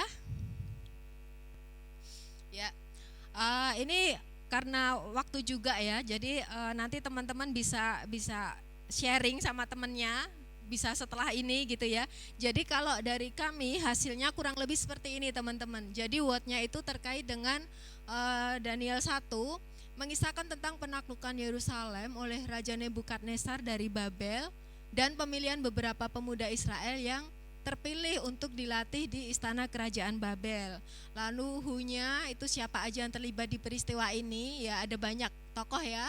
Lalu terkait dengan when, lalu terkait dengan where, di sini peristiwanya terjadi di Yerusalem, kemudian di istana kerajaan Babel.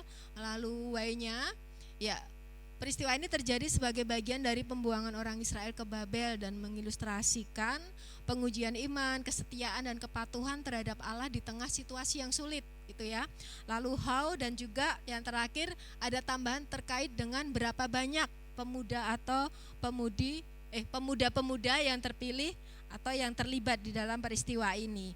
Ya, jadi ini beberapa hasil yang kami dapatkan. Pasti teman-teman juga dapat hasilnya mirip kan ya.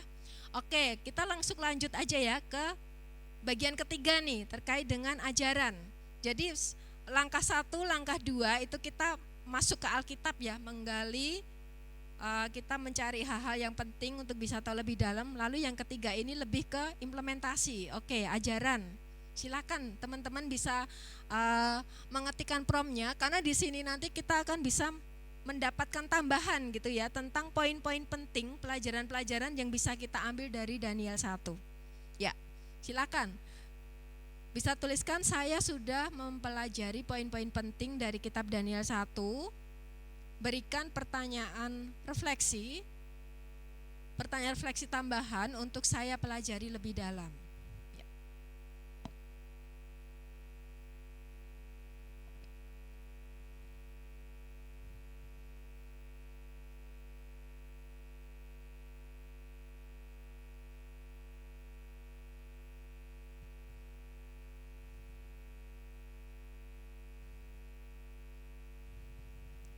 Sudah Kak Tere sebelah situ?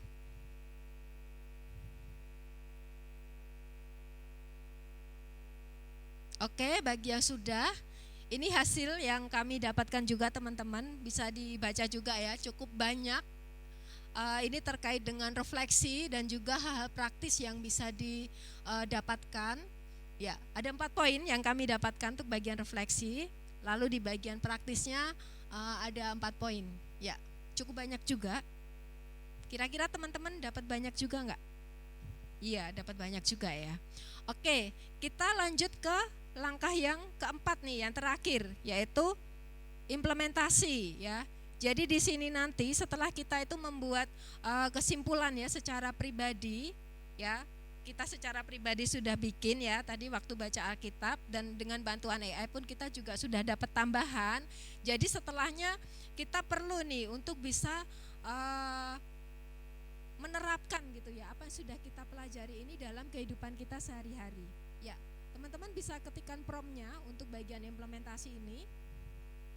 Ya, berdasarkan pelajaran dari kitab Daniel pasal 1, tolong berikan usulan aplikasi atau ide-ide penerapan praktis untuk hidup sehari-hari sebagai pemuda Kristen yang cinta Tuhan. Ya.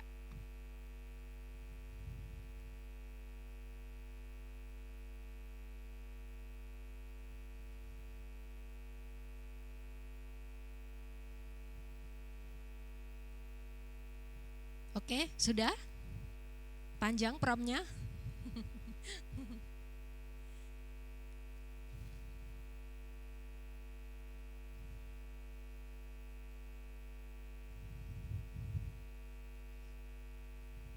Sudah? Di tempat Kak Tere sudah juga? Sudah selesai? Oh, masih, ya.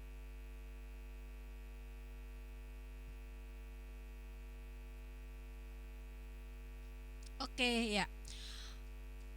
Berikut hasil yang kami dapat, semoga teman-teman juga sama ya. Jadi terkait dengan aplikasi implementasi ini, yang pertama keteguhan dalam nilai dan prinsip, kedua pengembangan keterampilan dan pengetahuan, lalu kehati-hatian dalam penggunaan teknologi, karena kan ini juga terkait dengan relevansi kita saat ini ya. Lalu yang keempat adalah pelayanan dan pengabdian kepada Tuhan. Ya. Ini 4 langkah yang bisa kita pakai di dalam kitab PA dengan menggunakan bantuan AI. Ya, oke. Jadi sekali lagi saya ingin mengajak teman-teman nih untuk bisa menggunakan metode AI Square ini, menggunakan teknologi AI ini untuk apa? Untuk apa tadi? Belajar Alkitab, untuk alat Injil. Ya, jadi saya harapannya kami semua tim yang sudah datang ke sini dari Sabda, teman-teman bisa memakai teknologi ini untuk menolong PA ya. Tetapi kita sendiri juga mesti punya kerinduan yang besar untuk kita bisa mengenal Tuhan, untuk belajar Alkitab dan memanfaatkan teknologi ini bagi kemuliaan Tuhan. Ya, jadi bagi teman-teman yang mungkin nantinya ya atau setelah ini menemukan kesulitan atau ingin bertanya seputar AI terkait dengan studi Alkitab maupun untuk pelayanan gereja gitu ya, teman-teman bisa bergabung di acara kami Office Hour AI yang akan kami lakukan pada tanggal 20 September pukul 3 sampai 4 sore via Zoom gratis. Jadi silakan teman-teman boleh ajak rekan-rekan yang lain juga ya untuk bisa bergabung. Nanti teman-teman bisa berkonsultasi di acara Office Hour ini. Ya, kami juga mengundang teman-teman semua untuk mengunjungi situs kami di ai.sabda.org. Ya, situs ini menjadi pusat di dalam kami menyampaikan tentang AI dan juga pelayanan dan juga terkait gereja. Silakan teman-teman untuk datang ke sini, ada banyak sekali materi yang lengkap yang akan bisa memperlengkapi. Lalu juga di dalam situs ini teman-teman akan bisa mengikuti simak ulang ya. Jadi kami pernah mengadakan seminar AI Talks dari AI Basic sampai AI yang terbaru ya untuk pelayanan dan gereja. Silakan untuk teman-teman bisa mengikuti acaranya. Di sana sudah ada videonya, sudah ada PPT-nya, teman-teman bisa pakai. Lalu kami juga mengundang teman-teman untuk bisa bergabung di komunitas AI ya yang sudah kami sediakan. Teman-teman ketika berkunjung di situs ai.sabda.org nanti, teman-teman akan bisa langsung klik di sana untuk bisa bergabung di komunitas kami.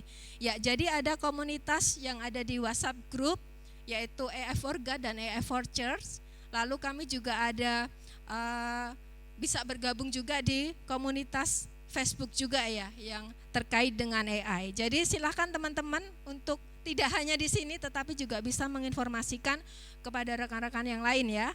Oke, sekali lagi saya ingin ajak teman-teman untuk memakai AI untuk studi Alkitab, AI untuk belajar Alkitab atau AI untuk PA. Metodenya apa tadi namanya? Metode AI Square. Ada 4 langkah, apa langkahnya? Pertama, awali. I-nya yang kedua, investigasi. Lalu A yang berikutnya ajaran. I-nya yang terakhir implementasi. Oke, sekian dari saya. Sebentar lagi akan ada Kak Nehemia yang akan juga men-sharingkan bonus yang teman-teman pasti akan terberkati.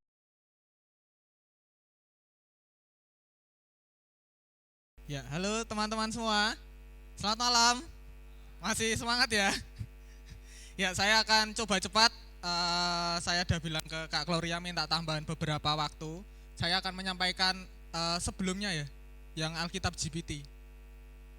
Saya menyampaikan 3 materi dalam waktu 10 menit, semoga bisa. Dan saya siap-siap nggak bernafas. Oke. Ya. Oke, yang pertama Alkitab GPT. Jadi kita sudah melihat tadi berbagai macam jenis AI ya. Jadi kita ada belajar basicnya, udah belajar format bagaimana kita bisa bercengkrama dengan AI, dan ada format Alkitab AI Square.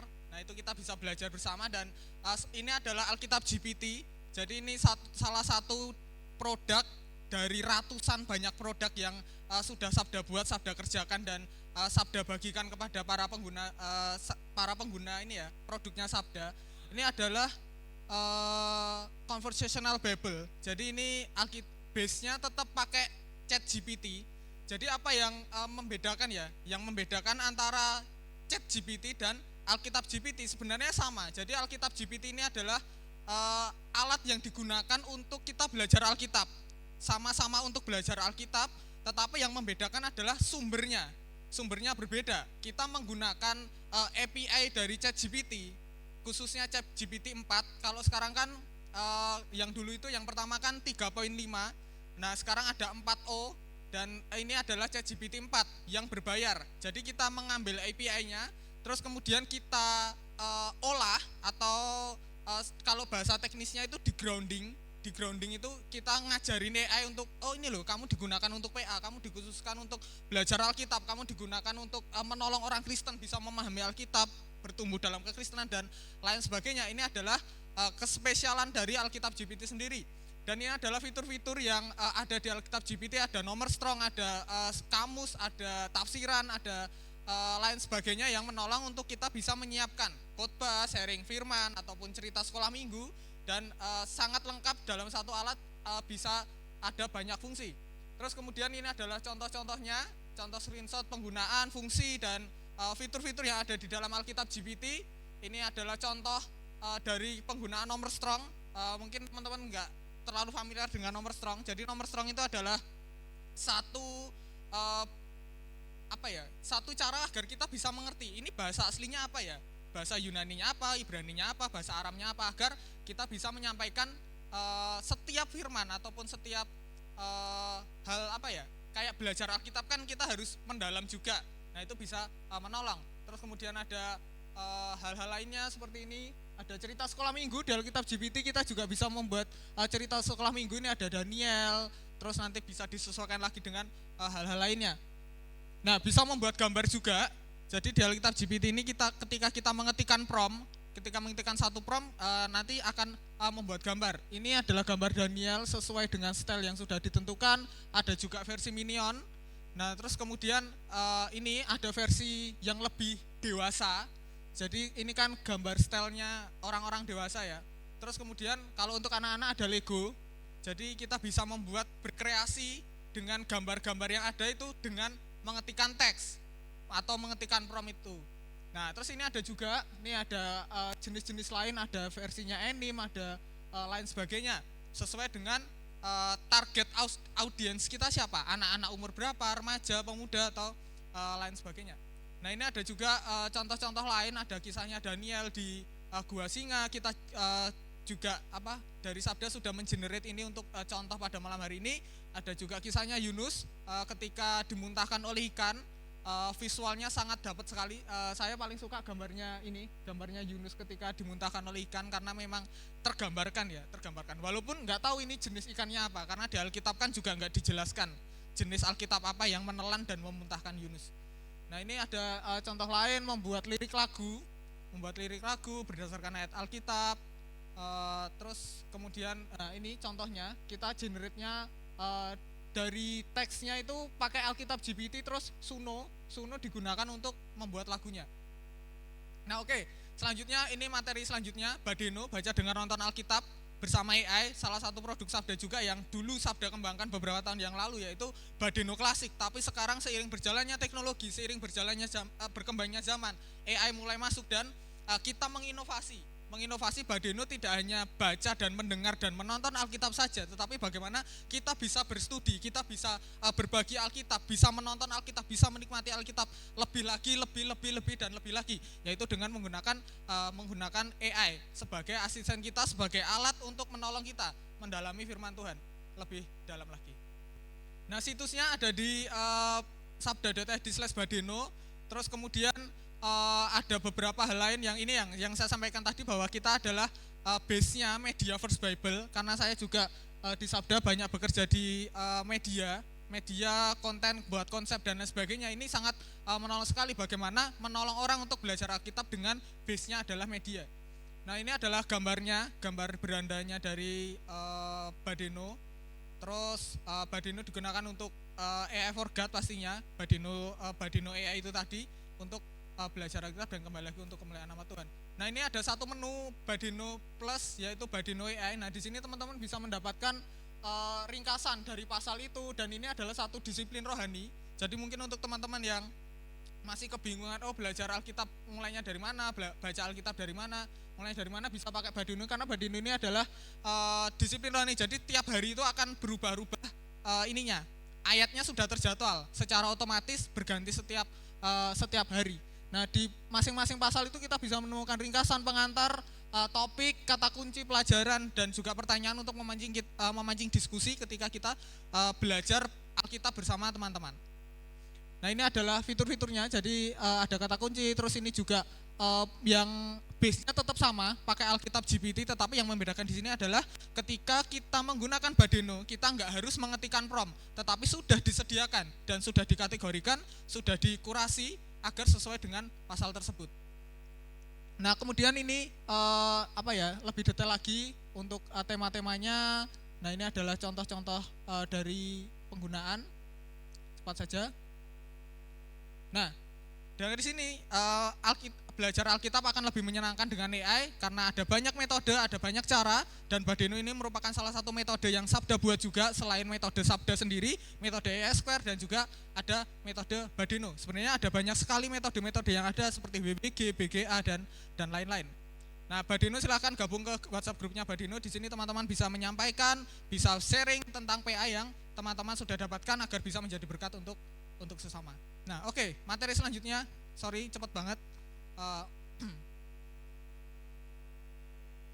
Selanjutnya adalah AI dan media. Jadi bagaimana kita menggunakan AI untuk mengenerate media, entah itu gambar, video, ataupun audio. Nah, ini agendanya kita melihat panduan tools. Nah, tools saya sampaikan yaitu 2, canva.com dan Suno. Terus kemudian media tools yang bisa teman-teman gunakan dan explore lebih lagi. Nah, ini untuk penggunaan, jadi perlu diingat bahwa AI bukanlah magic box. Jadi AI masih perlu berproses. Jadi kita melihatnya, AI cepat ya bisa nolong kita ini itu. Tetapi di balik itu semua ada proses yang terjadi. AI juga melakukan proses. Jadi ketika kita menginputkan sesuatu, menginputkan prompt, terus kemudian AI itu mengenerate mengenerate prompt itu dan akhirnya mendapatkan output sesuai apa yang kita ketikan. Misal kita ketikan seperti tadi, berikan ayat-ayat tentang ini, ataupun berikan saya gambar tentang Daniel, berikan saya lirik lagu tentang kesetiaan Tuhan dan lain sebagainya. AI akan menuruti, akan mengenerate apa yang kita inputkan. Terus kemudian pahami workflow, ini sangat penting sekali agar kita bisa tahu alur kerjanya AI itu seperti apa, agar kita tidak hanya sebagai pengguna tetapi juga bisa menganalisa, oh cara kerjanya AI ini seperti ini, alur kerjanya seperti ini. Terus kemudian gunakan lebih dari satu AI untuk kita bisa mengenerate atau menghasilkan media yang kita inginkan. Contohnya tadi yang Suno itu kita bisa menggunakan satu tool Suno saja, tetapi lebih powerful lagi ketika kita menggunakan ChatGPT atau chatbot lainnya membuat lirik, terus kemudian baru kita mengaransemen atau memberikan instrumen itu di dalam Suno tersebut. Terus kemudian coba riset terus menerus, bagikan AI yang teman-teman sudah pelajari ini kepada teman-teman, sehingga apapun yang kita pelajari itu bisa sampai kepada tujuan. Satu tujuan itu tadi, yaitu AI for God, AI untuk kemuliaan nama Tuhan. Nah ini Canva, teman-teman pasti sudah sangat familiar ya dengan Canva. Tapi apakah sudah pernah pakai AI-nya di Canva sebelumnya? Biasanya hanya pakai apanya di Canva? Untuk templating flyer dan juga PowerPoint ya.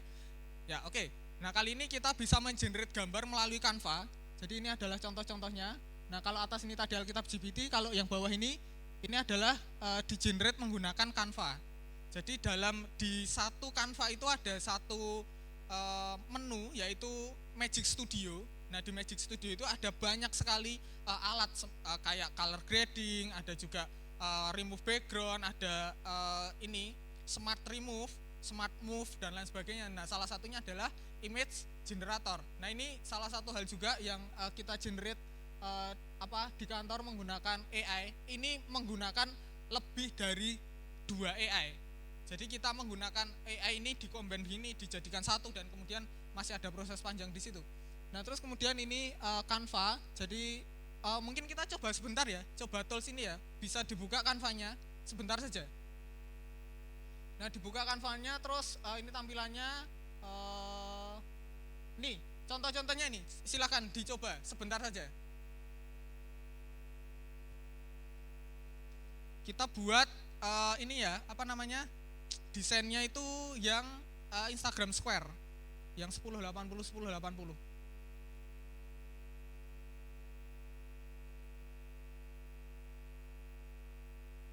Ya, oke, langsung saja dibuka. Ini create design, terus kemudian cari icon ini, yang pakai harusnya udah nggak asing lagi sih dengan icon-icon yang ada.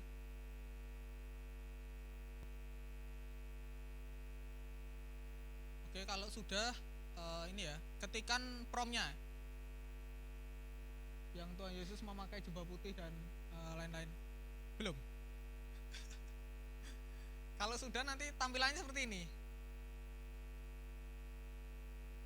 Ini adalah create, terus kemudian ini menu magic medianya, ini box promptnya, terus kemudian ini hasil dari generatingnya, terus kemudian kita inputkan ke canvas yang sudah kita buat. Gini ya, ini ya tutornya, ini alurnya. Oke ya, oke lanjut. Nah, ini ketikan di box promptnya, bebas mau yang bahasa Inggris atau yang bahasa Indonesia. Sudah ada yang dapat gambarnya?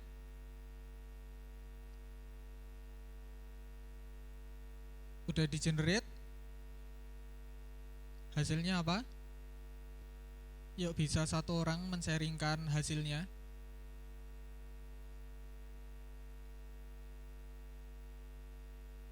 Silahkan mencari kesalahan dari gambar yang sudah dibuat.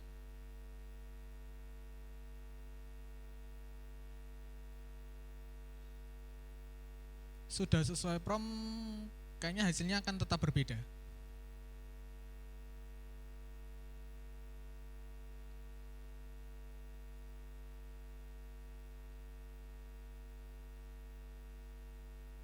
Yuk, satu orang yuk, coba ceritakan gambarnya, menemukan keanehan.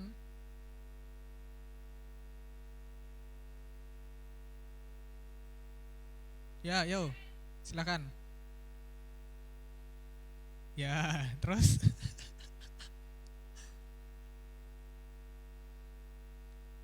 Nggak ada ikannya.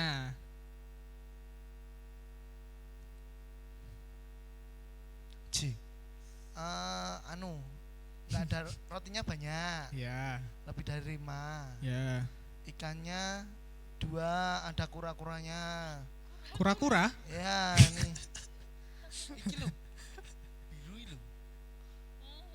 Kura-kura ya. Terus Terus latar belakang latar belakangnya perbukitan atau danau? perbukitan dan air ya. Seperti itu. Udah. Terus? Sama udah, Iya, oke. ada mataharinya. Iya. Siang hari berarti. Ya, siang hari. Oke. Ya, oke. Lagi satu lah, cewek lah perwakilan. Ya, Silakan. ini. Yo, silahkan. Kubu kiri. Yo, Mbak baju putih silahkan.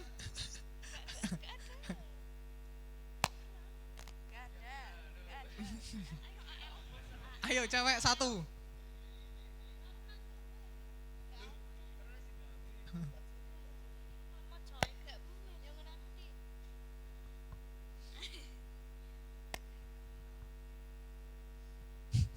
Gak ada yang mau. Ya, silakan. Jangan. Yang ini nggak ada ikannya. Nah, terus Salah. Iya mas.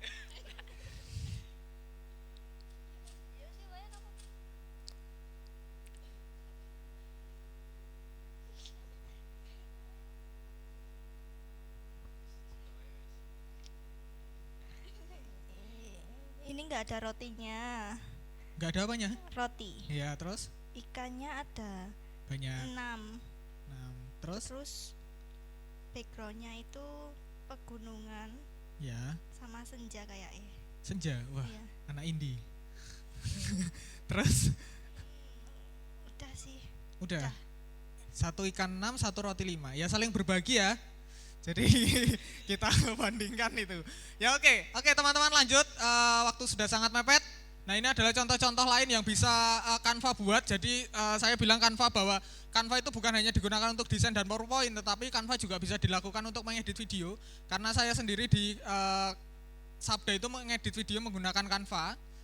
Dulunya pakai Adobe Family kayak Premiere, After Effects dan komponen-komponen lainnya, tapi setelah ada Canva dengan kekuatan yang sangat besar, karena Canva sekarang sangat berkembang pesat dengan adanya AI di dalamnya, dan ini sangat menolong untuk keefektifan kerja. Nah ini Suno nggak akan praktek, tetapi sebelumnya Suno udah tahu ya, sempat viral ini dulu-dulu. Saya belum tahu. Nah ini Suno ini adalah tools AI untuk membuat lagu. Jadi ketika kita tidak bisa bukan penulis lagu, tetapi dengan AI Suno ini kita bisa membuat lagu. Nah bisa dicoba sendiri di rumah, suno.com. Nah terus ini adalah contohnya ya, contoh workspace-nya, halaman kerjanya seperti apa. Terus bisa juga ini pokoknya bisa membuat lagu. Asik banget kita belajar ini sebenarnya gitu. Nah terus ini adalah hasilnya, contoh-contohnya. Jadi percakapan, bisa menulis lagu, fokus tema utama muncul dalam percakapan, struktur lagunya meliputi bagian intro, verse, chorus, bridge, outro, dan lain sebagainya. Jadi ini benar-benar kita membuat lagu, seperti membuat lagu tapi nggak perlu rekaman. Semuanya dari Suno, dari vokal sampai instrumen musiknya. Nah ini contohnya, contoh promptnya, jadi bisa diketikkan di prompt box-nya juga. Nanti slide PPT-nya ini nanti akan diupload di Google Drive dan linknya aku kirim ke Kak Gloria biar dibagikan ke teman-teman semua. Nah ini adalah tools-tools AI yang bisa menolong teman-teman. Canva, Bing Copilot, Ideogram, untuk audionya ada Eleven Labs, untuk dubbing, untuk mengubah suara bahasa lain menjadi bahasa lain, semisal orang yang dubbing bahasa Indonesia terus kemudian akan didubbing bahasa Inggris, juga bisa menggunakan alat ini. Terus kemudian ada CapCut. Nah ini pasti sangat familiar di kalangan kita, untuk konten ataupun untuk lain sebagainya. Kunjungi AI for God untuk bisa mendapatkan informasi lebih lanjut. Nah AI Hour silahkan sebulan 2 kali, 2 minggu sekali bisa teman-teman juga bergabung. Dan akhirnya selamat mencoba. Terima kasih, kami dari Sabda mengucapkan terima kasih banyak bisa bersama-sama belajar di tempat ini walaupun sangat singkat.